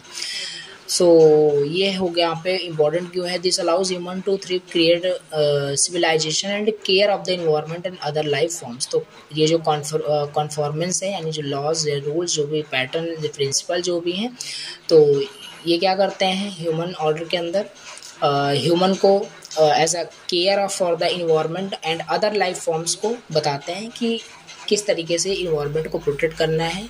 तो इम्पोर्टेंस हम यहाँ पे देख रहे हैं। तो हाउ दे ऑल कनेक्ट, अब हम समझते हैं ये आपस में कैसे कनेक्ट करते हैं। और ये हमने जस्ट ऊपर ही देखा कि मटेरियल ऑर्डर सपोर्ट करता है प्लांट ऑर्डर को, प्लांट ऑर्डर एनिमल ऑर्डर को, एनिमल ऑर्डर ह्यूमन ऑर्डर को, ह्यूमन ऑर्डर सारे ऑर्डर को मैनेज करता है, मेंटेन करता है। ठीक, तो ये हो जाएगा आपका। तो अब इसको थोड़ा सा हम सिंपल टर्म में और अच्छे से समझ लेते हैं एज अ समरी। ठीक है, तो कॉन्फॉर्मेंस जो होता है is like everything in nature following a set of rules to keep things running smoothly. Nature के अंदर सारी चीज़ें स्मूथली वर्क करते रहें, रन करते रहें, कुछ सेट ऑफ रूल्स होता है, उसी रूल्स को हम कॉन्फॉर्मेंस बोलते हैं। Each part of nature like non living things, plants, animals and humans has it on rules to follow. इनके पास इनका अलग सा अपना सा एक रूल होता है फॉलो करने के लिए। When everyone and everything follow these rules nature stage balanced. और जब उस रूल को सभी फॉलो करेंगे नेचर में, देन नेचर क्या होगा, बैलेंस्ड एंड हेल्दी होगा। ठीक, तो ये हो गया हमारे पास 6 क्वेश्चंस का आंसर। नाउ नेक्स्ट क्वेश्चन हमारे पास है, what do you mean by innateness, what is the innateness in the 4 orders. Innateness की मीनिंग समझेंगे। हमने यहाँ पे कन्फॉर्मेंस का मतलब समझा और क्या उसके इम्पोर्टेंस है, ये सारी चीज़ें देखी, और 4 ऑर्डर में उसका क्या इंपॉर्टेंस है ये हमने देखा। उसी तरीके से इनेटनेस का मतलब हम समझते हैं और इसका भी हम यहाँ पे 4 जो है समझेंगे कि क्या इसका 4 ऑर्डर में क्या रोल है, क्या इंपॉर्टेंस है। इनेटनेस क्या, what is innateness, what is the meaning of innateness. Innateness means the natural abilities or characteristics, natural abilities and characteristics that something has from the beginning. Sorry, innateness means the natural abilities or characteristics that something has from the beginning. These are things that do not need to learn, they are just part of what it is. देखो, innateness का मतलब होता है कि natural ability होता है, जैसे characteristics बोल सकते हैं, नेचुरल कैरेक्टरिस्टिक्स बोल लीजिए, नेचुरल एबिलिटी बोल लीजिए। दैट समथिंग हैज़ फॉर्म, जो कुछ चीज़ें बिगिनिंग से ही मतलब क्या होते हैं कि उसके कैरेक्टरिस्टिक्स, उसके जो भी कैरेक्टरिस्टिक्स हैं नेचुरल कैरेक्टरिस्टिक वो फॉर्म होते हैं। These are things that do not need to be learned, मतलब ये सारी चीज़ें होती है जो कि do not need to be learn, they are just part of what it is. मतलब समझते हैं, डिटेल समझ में आ गया। इनेटनेस मतलब क्या है, इनेटनेस इन द 4 ऑर्डर। ठीक है, इनेटनेस का एक सेकंड मैं देख लेता हूँ। देखिए, इनेटनेस इज़ लाइक, पहले इनेटनेस का मतलब समझते हैं। इनेटनेस का मतलब होता है like natural skill. Innateness is like the natural skills और ट्रेड्स, मतलब कैरेक्टरिस्टिक्स, नेचुरल का नेचर का कैरेक्टरिस्टिक्स और एबिलिटीज़ और नेचुरल स्किल्स समझ सकते हो। That everything in nature is born, कि जो चीज़ भी, प्रत्येक चीज़ जो नेचर में बॉर्न हुआ है, born with water flows, plants grow towards light, animals know how to hunt, build nest, and humans think and form society. These built in characteristics, और ये सब बिल्ट हुआ है characteristic, and help everything in the nature work smoothly and stay in balance. ये innateness का मतलब हो गया। ठीक है, तो इनेटनेस इन 4 ऑर्डर समझते हैं। मटेरियल ऑर्डर में वही आपका एबायोटिक होता है। इसमें एग्जांपल समझते हैं, water is naturally wet and flows. तो सिंपल सी बात है, वाटर आपका सिंपल नेचुरली वेट ही होता है एंड फ्लो करता है आपका। तो rocks are naturally hard and solid. तो ये सारी चीज़ें, इसके लिए हमें अलग से कुछ पढ़ने की ज़रूरत नहीं है कि रॉक्स क्यों हार्ड होता है, सॉलिड, तो वो नेचुरली ही उसकी बेसिक कैरेक्टरिस्टिक्स है, उसकी एबिलिटी ही वैसी है। यही होता है आपका इनेटनेस। ठीक है, यहाँ पे लिखा है ये वो सारी चीज़ें होती है जो कि that we do not need to learn, हमें सीखने की ज़रूरत नहीं होती, they are just part of what it is. जो भी वो होता है उसका एक पार्ट होता है। लाइक रॉक्स हार्ड होते हैं, सॉलिड होते हैं, that we do not need to be learned that rocks are naturally hard. This is the part of what it is. Okay, so like water is naturally wet, water गीला होता है, और अब that we do not need to be learned that water is wet. The water is always wet and always flow. तो that is the part of what it is like water. तो ये चीज़ हमारे पास यहाँ पे है जो कि एग्जाम्पल इसका आप समझ सकते हो, इननेटनेस का मतलब आपको समझ में आ गया होगा, ठीक है। वाई इट मैटर्स, और ये मैटर कैसे करता है। These natural properties help create a stable environment for living things. For example water flowing in the river provides a home for fish. Simple सी बात है, फिश के लिए लाइक अ होम होता है रिवर, जब वाटर फ्लो करता है रिवर्स के अंदर, तो ये मैटर करता है। मीन्स कि इननेटनेस जो होते हैं दैट इज़ इम्पॉर्टेंट, कहने का मतलब है जो ही आपका इम्पॉर्टेंट है for living things like fish, ठीक। तो प्लांट ऑर्डर समझते हैं। ये तुमने मटेरियल ऑर्डर देखा, पहले में हमने मटेरियल ऑर्डर देख लिया क्या है, जैसे रॉक्स एंड वाटर के बारे में। उसके बाद प्लांट ऑर्डर समझते हैं। प्लांट ऑर्डर में क्या है, प्लांट ऑर्डर में है कि जो प्लांट ऑर्डर में आपके सारे प्लांट्स आते हैं, इसका मतलब है natural behaviours and characteristics of the plants. Plants के क्या नेचुरल बिहेवियर्स होते हैं, जैसे रॉक्स का होता है, वाटर का होता है, उससे इसका क्या होता है, देखिए प्लांट्स के भी होते हैं। प्लांट्स नेचुरली ग्रो करते हैं towards sunlight to get more energetic. Plants नीचे की तरफ उसके रूट्स तो ग्रो करते हैं, बट प्लांट्स जो होते हैं टुवर्ड्स द सनलाइट ग्रो करते हैं। That is the what, that we do not need to be learn that the water grow towards sunlight, it is also the part of what it is. Means plants के naturally एक characteristics है, behaviour ही ऐसा है plants का, ठीक। तो ये है like a sunflower turning to face the sun, तो वही है एग्जांपल। प्लांट्स प्रोड्यूस करते हैं flowers, fruits and seeds to reproduce and make more plants, और क्रिएट होते हैं। That is also the basic characteristics की प्लांट्स ही प्लांट्स को क्रिएट करते हैं, रिप्रोड्यूस करते हैं। और ये क्यों मैटर करता है, इसमें भी इंपॉर्टेंट है क्योंकि ये हमें ऑक्सीजन देता है, काफ़ी सारे एनिमल्स के लिए काफ़ी food as a food work करता है। तो ये दैट इज़ क्यों ये मतलब इम्पॉर्टेंट है, वाई इट मैटर्स का ये मतलब है। तीसरा एनिमल ऑर्डर भी हम समझते हैं। एनिमल ऑर्डर में क्या इननेटनेस का क्या एग्जांपल है, तो एनिमल ऑर्डर में these are the natural behaviour of animal. Animal का नेचुरल बिहेवियर क्या होता है, बिहेवियर ये होता है एग्जांपल में कि बर्ड्स नेचुरली क्या होते हैं, बिल्ड करते हैं nest to lay their eggs. तो सिंपल सी बात है, बर्ड का नेचुरली बिहेवियर है, कैरेक्टरिस्टिक्स क्या होता है, नेस्ट को क्रिएट करना, घोंसले को क्रिएट करना फॉर देयर चाइल्ड्स बोल लीजिए, एक्स बोल लीजिए। तो ये चीज़ यहाँ पे है, बर्ड मतलब एनिमल का क्या है कि बिहेवियर है, तो इननेटनेस यही हो गया, ठीक है। किसी चीज़ का बिहेवियर कैरेक्टरिस्टिक्स वही होता है इननेटनेस, हमने बताया आपको already. So predator are like lions naturally know how to hunt for food, तो उन्हें भी नेचुरली ऑलरेडी पता होता है लॉयन को कि उनको उनके फूड के लिए कैसे क्या करना है, क्या हंट करना है और क्यों करना है, मतलब उनको already that is characteristics of the lion कि वो किसी चीज़ का किसी भी एनिमल का वो हंट कर लेते हैं, ठीक है, तो शिकार करते हैं फॉर देयर फूड। सो ये भी क्यों मैटर करता है, मैटर इसलिए करता है क्योंकि अगर एनिमल को जीवित रहना है तो that is the basic part, ये पार्ट है। So these instinct help animal to survive, find food, ये सब जो बताया वही लिखा है। सो लास्ट वाला यहाँ पे 4, तो आपका ऑर्डर है ह्यूमन ऑर्डर था, ठीक है। अब ह्यूमन ऑर्डर में इननेटनेस क्या करता है, ह्यूमन ऑर्डर में these are the natural abilities and tendency. Human की जो नेचुरल एबिलिटी होती है, कैरेक्टरिस्टिक्स बोलिए, टेंडेंसी बोलिए ह्यूमंस की, वो चीज़ एग्जांपल में दिया है। ह्यूमन नेचुरली थिंक्स, सिंपल सी बात है, ह्यूमन का नेचर ही होता है थिंक करना, तभी तो ह्यूमन है। तो सॉल्व करता है प्रॉब्लम्स को, थिंक करता है like figuring out how to build houses और ग्रो क्रॉप्स, कैसे फसल को उगाया जाए, कैसे ग्रो किया जाए। तो वो नेचुरल थिंकिंग जो होती है, ये भी क्या होता है कि नेटनेस का ही एक एग्जाम्पल हो गया, ठीक। तो ये हो गया ह्यूमन ऑर्डर का। बाकी ये सिंपल हमने टर्म्स तो देखे ही थे कि इननेटनेस का मतलब क्या हो गया।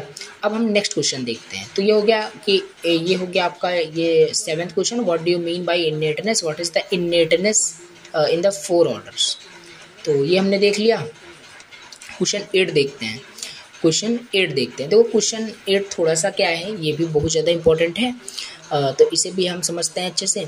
तो यहाँ पे हमसे क्या पूछा है, क्वेश्चन हमसे क्या पूछा है उसको पढ़ते हैं पहले। ड्रॉ द चार्ट, हमें चार्ट ड्रॉ करना है जिसमें हम शो कर रहे हो सारे शो कर रहे हूँ हम डिटेल से जो भी डिफरेंट कैटेगरीज हैं या यूनिट्स हैं नेचर की। नेचर में जितने सारे यूनिट्स हैं या जितने भी सारे ऑर्डर हैं बोल लीजिए, कैटेगरी बोल लीजिए, को एग्जिस्टेंस में, नेचर के को एग्जिस्टेंस में, स्पेस में, वो हमें यहाँ पे दिखाना है और उसके रोल क्या है।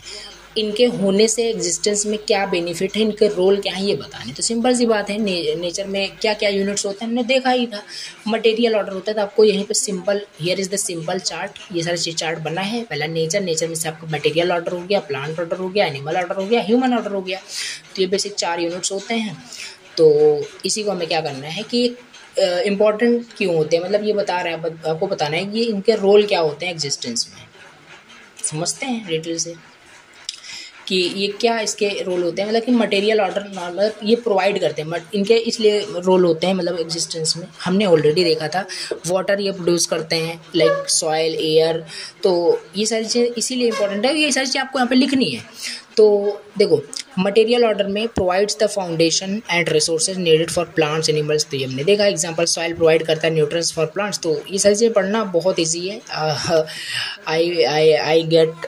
सो यहाँ पे सिंपल सी बात है कि देखो, रॉक्स प्रोवाइडेड मिनरल्स। तो ये सारी चीज़ें यहाँ पे है मटेरियल ऑर्डर के अंदर, बहुत सारे एग्जांपल आप राइट कर सकते हो।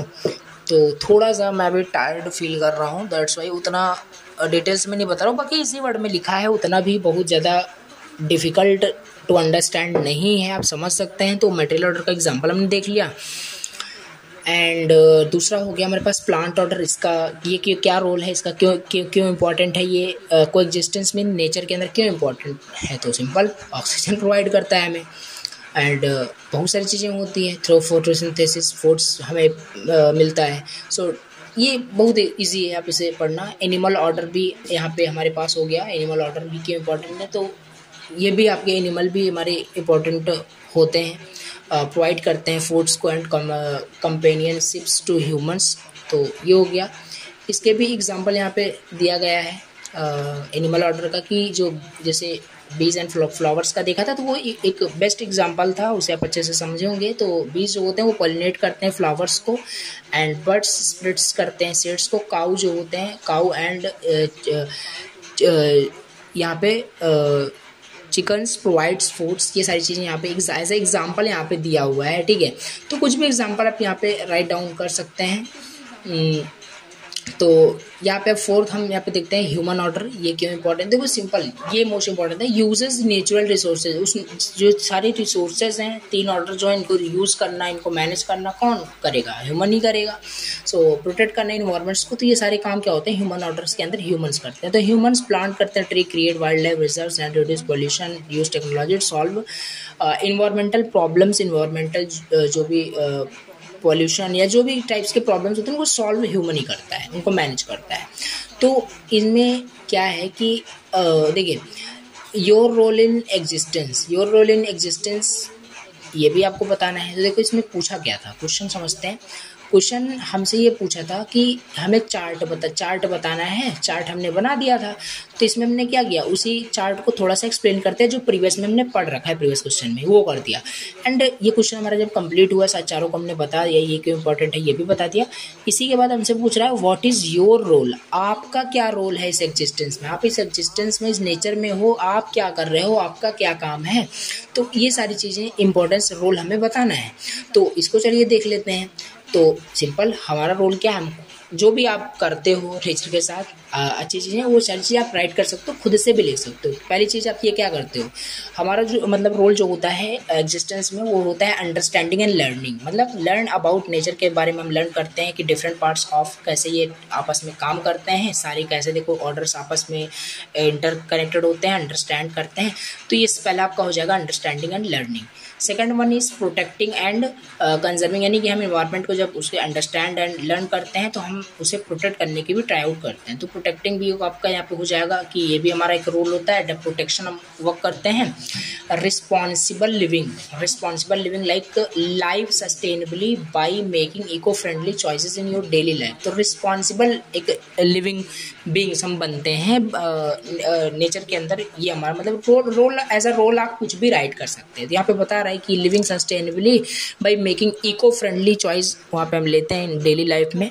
Use energy and resource wisely, choose sustainable products and reduce your carbon footprint. यानी रिसोर्सेज को जो भी नेचर के अंदर रहता है उसे हम रिस्पॉन्सिबली यूज़ करते हैं, वाइजली यूज़ करते हैं, वेस्ट नहीं करते किसी भी चीज़ का। तो एजुकेटिंग एंड इंस्पायरिंग अदर, हमें अच्छे से नेचर का ज्ञान हो गया, हमें अच्छे से नेचर का नॉलेज हमारे पास है, तो दूसरों को भी हम नेचर को प्रोटेक्ट करने के बारे में, नेचर को और भी क्लीन एंड वेल बनाने के लिए हम लोगों को educate and inspire and guide कर सकते हैं, ठीक है। दैट इज़ ऑल्सो, ये हमारा एक रोल हो सकता है नेचर एग्जिस्टेंस के अंदर, तो कुछ भी आप राइट कर सकते हैं।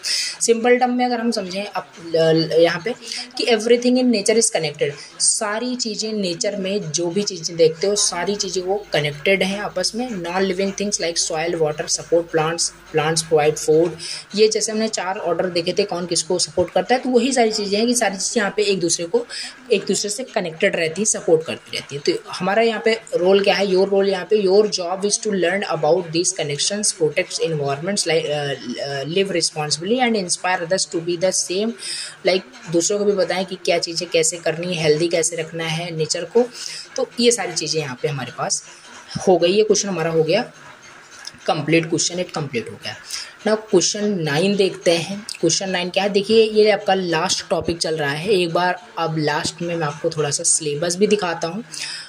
हॉलिस्टिक वे ऑफ लाइफ, यहाँ पे एक सेकेंड, हाँ देखिए हॉलिस्टिक वे ऑफ लाइफ यहाँ पे चल रहा है। तो एक बार हमने सिलेबस को ओपन किया एंड देखते हैं, सिलेबस का ही टॉपिक हम सारा कुछ डिस्कस कर रहे हैं। देखिए हमने यहाँ पे ये सारी चीज़ें हमने डिस्कस की, हार्मनी इन द नेचर देखा, इंटरकनेक्टेडनेस, यहाँ पे म्यूचुअल फुलफिलमेंट, तो मतलब यहाँ पे रिसाइकल, पूरा आपका सिलेबस का ही टॉपिक यहाँ पे हमने डिस्कस किया है, ठीक है।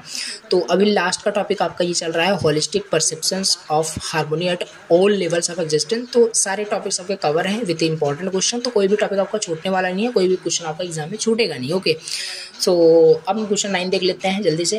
क्वेश्चन 9 बोल रहा है आपसे कि what is mean by holistic way of life. Holistic way of life का क्या मतलब होता है, ठीक है। हॉलिस्टिक वे ऑफ लाइफ का क्या मतलब होता है, देखिए a holistic way of life का मतलब होता है taking care of all aspect of your well being and the environment as a whole. मतलब इसी वर्ड में लिखा है कि हॉलिस्टिक वे ऑफ लाइफ का मतलब होता है कि केयर करना, किसकी केयर करना, सारे एस्पेक्ट्स की, अपने मतलब खुद की तो केयर करना, साथ ही साथ environment as a whole environment को भी क्या करना, केयर करना, उसको प्रोटेक्ट करना। यही होता है हमारे पास holistic way of life. Instead of just focusing on one part of life, हम केवल एक पार्ट ऑफ लाइफ पे फोकस नहीं करते कि खुद के ऊपर ही हम नेचर में है, एग्जिस्टेंस में है, खुद के ऊपर ही हम फोकस कर रहे हैं, खुद का ही केयर बहुत अच्छे से कर रहे हैं। No, holistic way of life का मतलब यही होता है कि आप नेचर को भी अच्छे से समझ रहे हो, मतलब कुल मिला के क्या होता है, all aspect of your life आप क्या कर रहे हो, केयर कर रहे हो उन चीज़ों का। Not focusing on only your part of the life, like only your health, only your career पे आप फोकस कर रहे हैं। नो, अ हॉलिस्टिक अप्रोच ये होता है, looks at how everything is connected and works together to improve your overall quality of life. आपके life की क्वालिटी कैसे सारी चीज़ें इम्प्रूव होती हैं, ये हो गया आपका होलिस्टिक वे ऑफ लाइफ का यही मतलब होता है, ठीक है, कि आप सारी चीज़ों पे फोकस कर रहे हो, सारी चीज़ों को अच्छे से देख रहे हो, केयर कर रहे हो।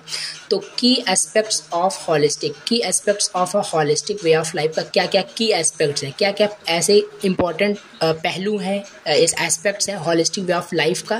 पहला फिजिकल हेल्थ भी बहुत ज़्यादा ज़रूरी है। अनदर थिंग्स की केयर करने से पहले खुद की फिजिकल हेल्थ बढ़िया होनी चाहिए, तभी आप फिर फिजिकली दूसरों की केयर कर पाएंगे, ठीक। तो taking care of your body by eating, सही से फूड आप करें, न्यूट्रिशन से, अच्छे न्यूट्रिशन के लिए exercise regularly, and meditation is also is a main key to be physically fit.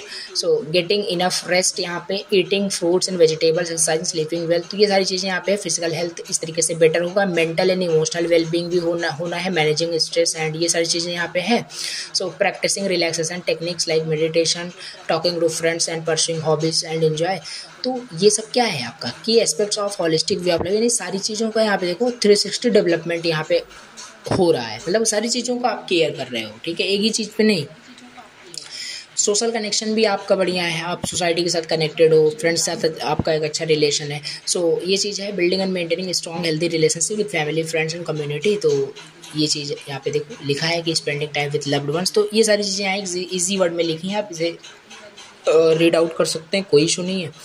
और भी यहाँ पे लिखा है कि क्या क्या की एस्पेक्ट्स हैं हॉलिस्टिक वे ऑफ लाइफ। तो इन्वायरमेंटल भी रिस्पॉन्सिबिलिटी आपको होनी चाहिए, ना कि आप खुद के बारे में ही सोच रहे हो। तो ऑलरेडी मैंने बताया, तो इन्वायरमेंटल रिस्पॉन्सिबिलिटी भी आपका है कि इन्वायरमेंट में सारी चीज़ें रिसाइकलिंग अगर हो रही है तो बढ़िया है, अदरवाइज वेस्टेज को हमें रिड्यूस करना है। Conserving water usage, less plastic को हम यूज़ करना है जितना हो सके। स्पिरिचुअल ग्रोथ, ये भी नेक्स्ट हमारा रिस्पॉन्सिबिलिटी हो सकता है। स्पिरिचुअल ग्रोथ, ये भी हॉलिस्टिक वे ऑफ लाइफ का एक की एस्पेक्ट्स है। इसका मतलब क्या होता है कि मेडिटेशन, प्रेयर करें, ठीक है, जिस भी आप रिलीजन से हों, प्रेयर करें, रिफ्लेक्ट करें on what you gives your life meaning, अपने लाइफ की एक मीनिंग समझना। स्पिरिचुअल ग्रोथ यही होता है आपका। How these aspects are connected, और ये सारे एस्पेक्ट जो हमने बताए, इन्वायरमेंटल, स्पिरिचुअल ग्रोथ बताया, social connection, mental health and physical health, ये सब देखा, ये कैसे आपस में कनेक्टेड हैं ये भी समझ लेते हैं। तो पहला आपका balance, all these aspects are interconnected. Good physical health can improve, अगर गुड फिजिकल हेल्थ आपके पास रहेगा तो आपका मूड, यानी कि आपका जो मेंटल हेल्थ है वो ऑटोमेटिकली सही होगा, ठीक है।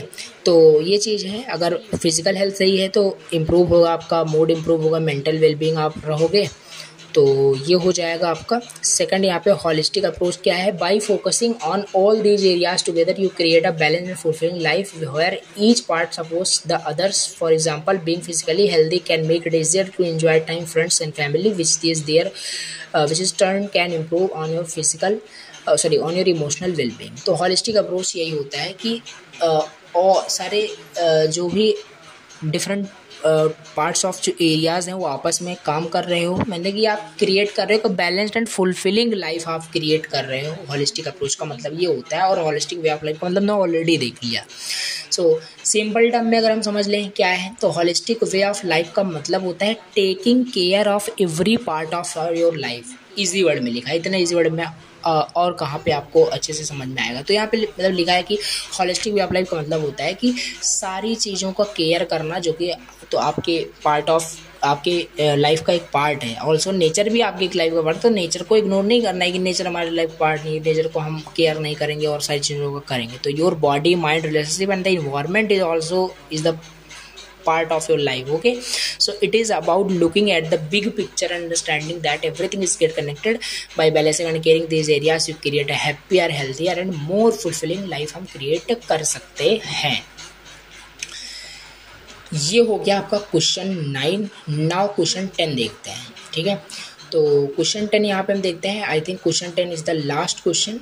सो देखते हैं, 10 क्वेश्चन ओवरऑल थे, तो बाकी लास्ट क्वेश्चन अच्छे से समझ लेते हैं। ये भी इंपॉर्टेंट क्वेश्चन है, ठीक है।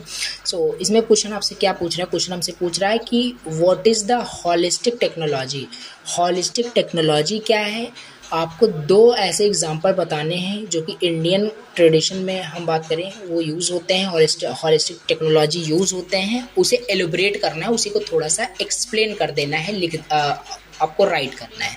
सो हॉलिस्टिक टेक्नोलॉजी पहले समझेंगे क्या होता है, फिर उसी का दो एग्जांपल हम लेंगे जो कि इंडियन ट्रेडिशन में वो फॉलो भी होता है, यूज़ भी होता है, मतलब कि उस टेक्नोलॉजी को हम यूज़ करते हैं, उसी को एलोबरेट करना है। समझते हैं हॉलिस्टिक टेक्नोलॉजी क्या है। हॉलिस्टिक टेक्नोलॉजी एक अप्रोच है जो कि टू यूजिंग, देखो holistic technology is an approach to using technology जो कि कंसिडर होता है the whole system including its impact on the people, the environment and society instead of just focusing on making technology more efficient or advanced. Holistic technology looks at how it can improve overall well-being and balance. Overall कैसे overall आप well being होंगे और balanced रहेंगे, ये आपका क्या करता है कि जो हॉलिस्टिक टेक्नोलॉजी होता है। देखो हॉलिस्टिक टेक्नोलॉजी को भी हम और भी अच्छे से समझ लेंगे, कोई दिक्कत नहीं है। तो हॉलिस्टिक टेक्नोलॉजी का मतलब होता है कि एक टेक्नोलॉजी होता है in a way that looks at the entire picture, जो इंटायर पिक्चर पे लुक करता है, consider how it affects everything and everyone involve, not just the immediate technical result. तो वो सारे चीज़ों के का मतलब रिजल्ट को फोकस करता है, मतलब कि किस ऑर्डर में क्या है। तो ये अफेक्ट करता है कि everything and everyone involve, not just the immediate technical result. तो हॉलिस्टिक टेक्नोलॉजी का सिंपल मीनिंग यही हो गया कि एक अप्रोच है जो कि टेक्नोलॉजी को यूज़ करता है that consider the whole system including its impact on people, the environment and society instead of just focusing on making technology only. Technology के ऊपर ही हम फोकस नहीं करते हैं। मोर एफिशिएंट और advanced holistic technology looks at the, एक second,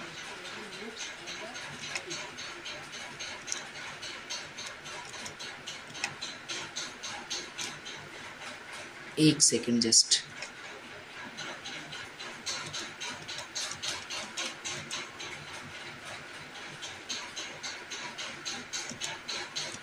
क्या हो गया, हाँ अभी एक सेकेंड।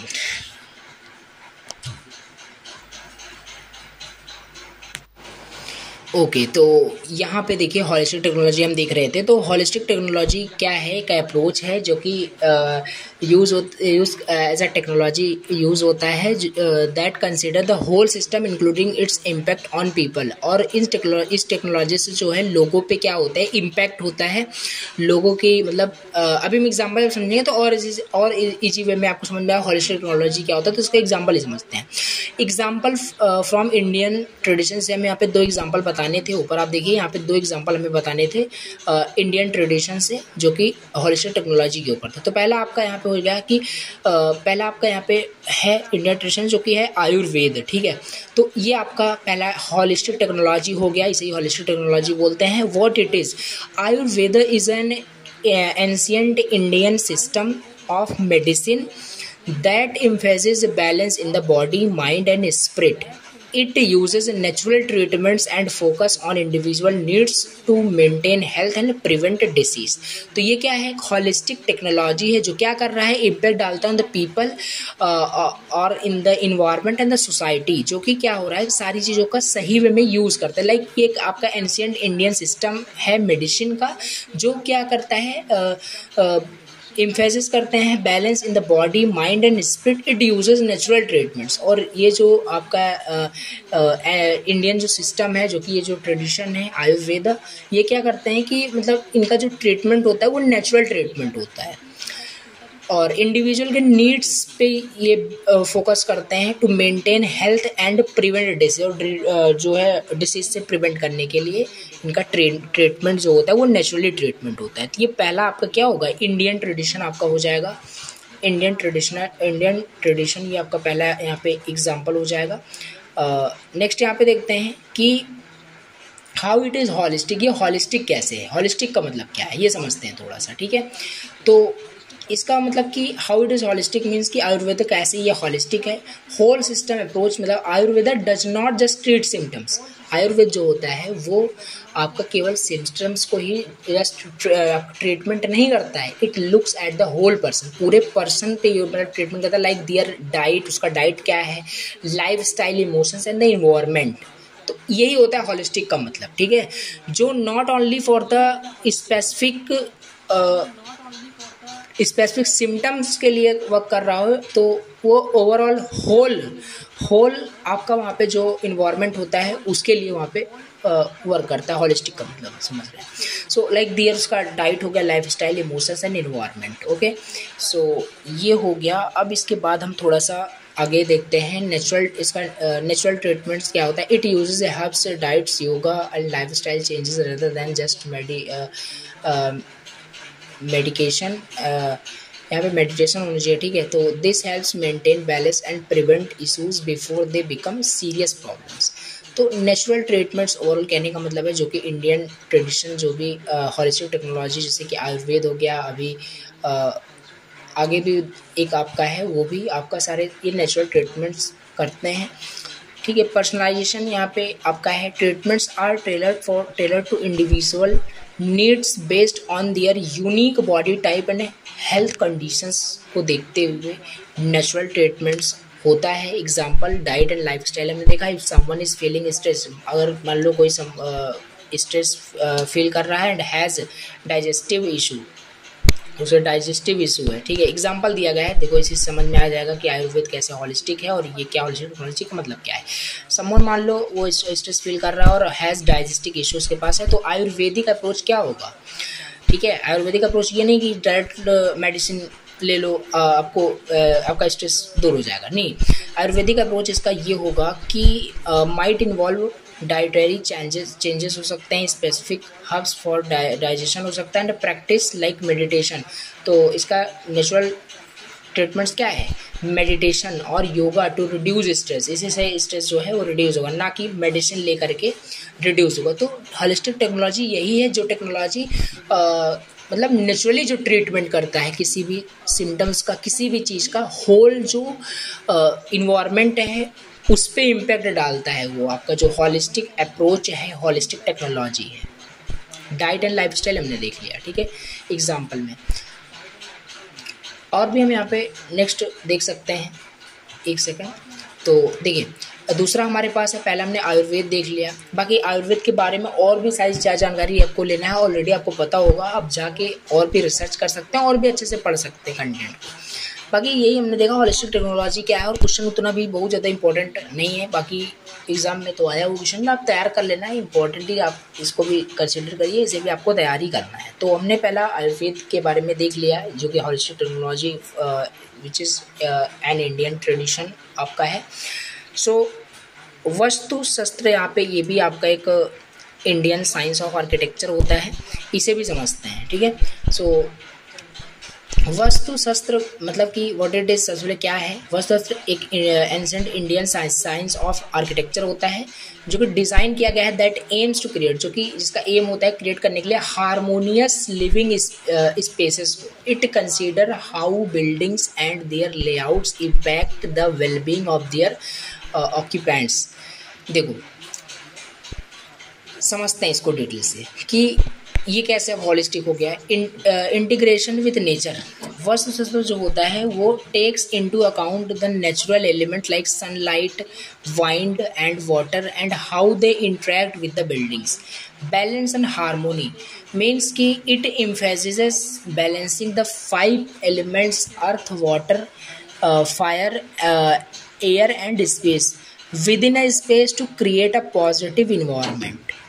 तो बैलेंस्ड एंड हार्मोनी में आपका ये क्या है कि जो Indian science of architecture vastushastra होता है ये डिज़ाइन करता है, इसका एम होता है कि एक हार्मोनियस लिविंग स्पेस का मतलब क्रिएशन हो, जिसमें कि जो भी बिल्डिंग्स एंड उसके लेआउट्स के इम्पैक्ट हैं वेलबींग ऑफ देयर ऑक्यूपेंट्स।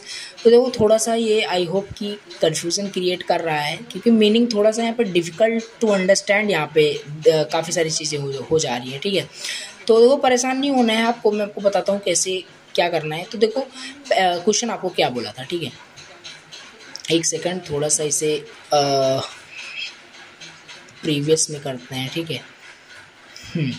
देखिए ये हो गया, यहाँ से हम थोड़ा सा समझने की कोशिश करते हैं, जहाँ पे थोड़ा इजी टर्म में लैंग्वेज लिखा है, जहाँ से समझ में आपको अच्छे से आ जाए। देखो समझो, सिंपल टर्म में भी लिखा है कि होलिस्टिक टेक्नोलॉजी का मतलब है कि टेक्नोलॉजी को यूज़ करना in a way that looks at the entire picture, मतलब होल एनवायरनमेंट पे वो चेक करता है, देखता है। जैसे कि हमने ऑलरेडी आपको बताया कि आयुर्वेद में नॉट ओनली जो इंडियन ट्रेडिशन होता है नॉट ओनली सिम्टम्स पे काम करता है, जबकि वो कंप्लीट उसके डाइट, उसका लाइफस्टाइल क्या है उस पर भी वो वर्क करता है, उस पर भी फोकस करता है। तो considering how it affects everything and everyone involve, not just immediate technical result वहाँ पे है। एग्जाम्पल क्या है, आयुर्वेद पहले था, it's like a complete health guide, it's like a complete health guide that looks at how diet, life style and natural remedies and can work together to keep you healthy and balanced. Holistic technology का मतलब है कि कुछ natural technology का use करके कोई भी symptoms को, मतलब नेचर को हेल्दी रखना, खुद को हेल्दी रखना, कुल मिला के नेचुरल तरीक़ों का यूज़ करके यहाँ पे करना, यही है होलिस्टिक वे ऑफ अप्रोच, इसे ही बोलते हैं।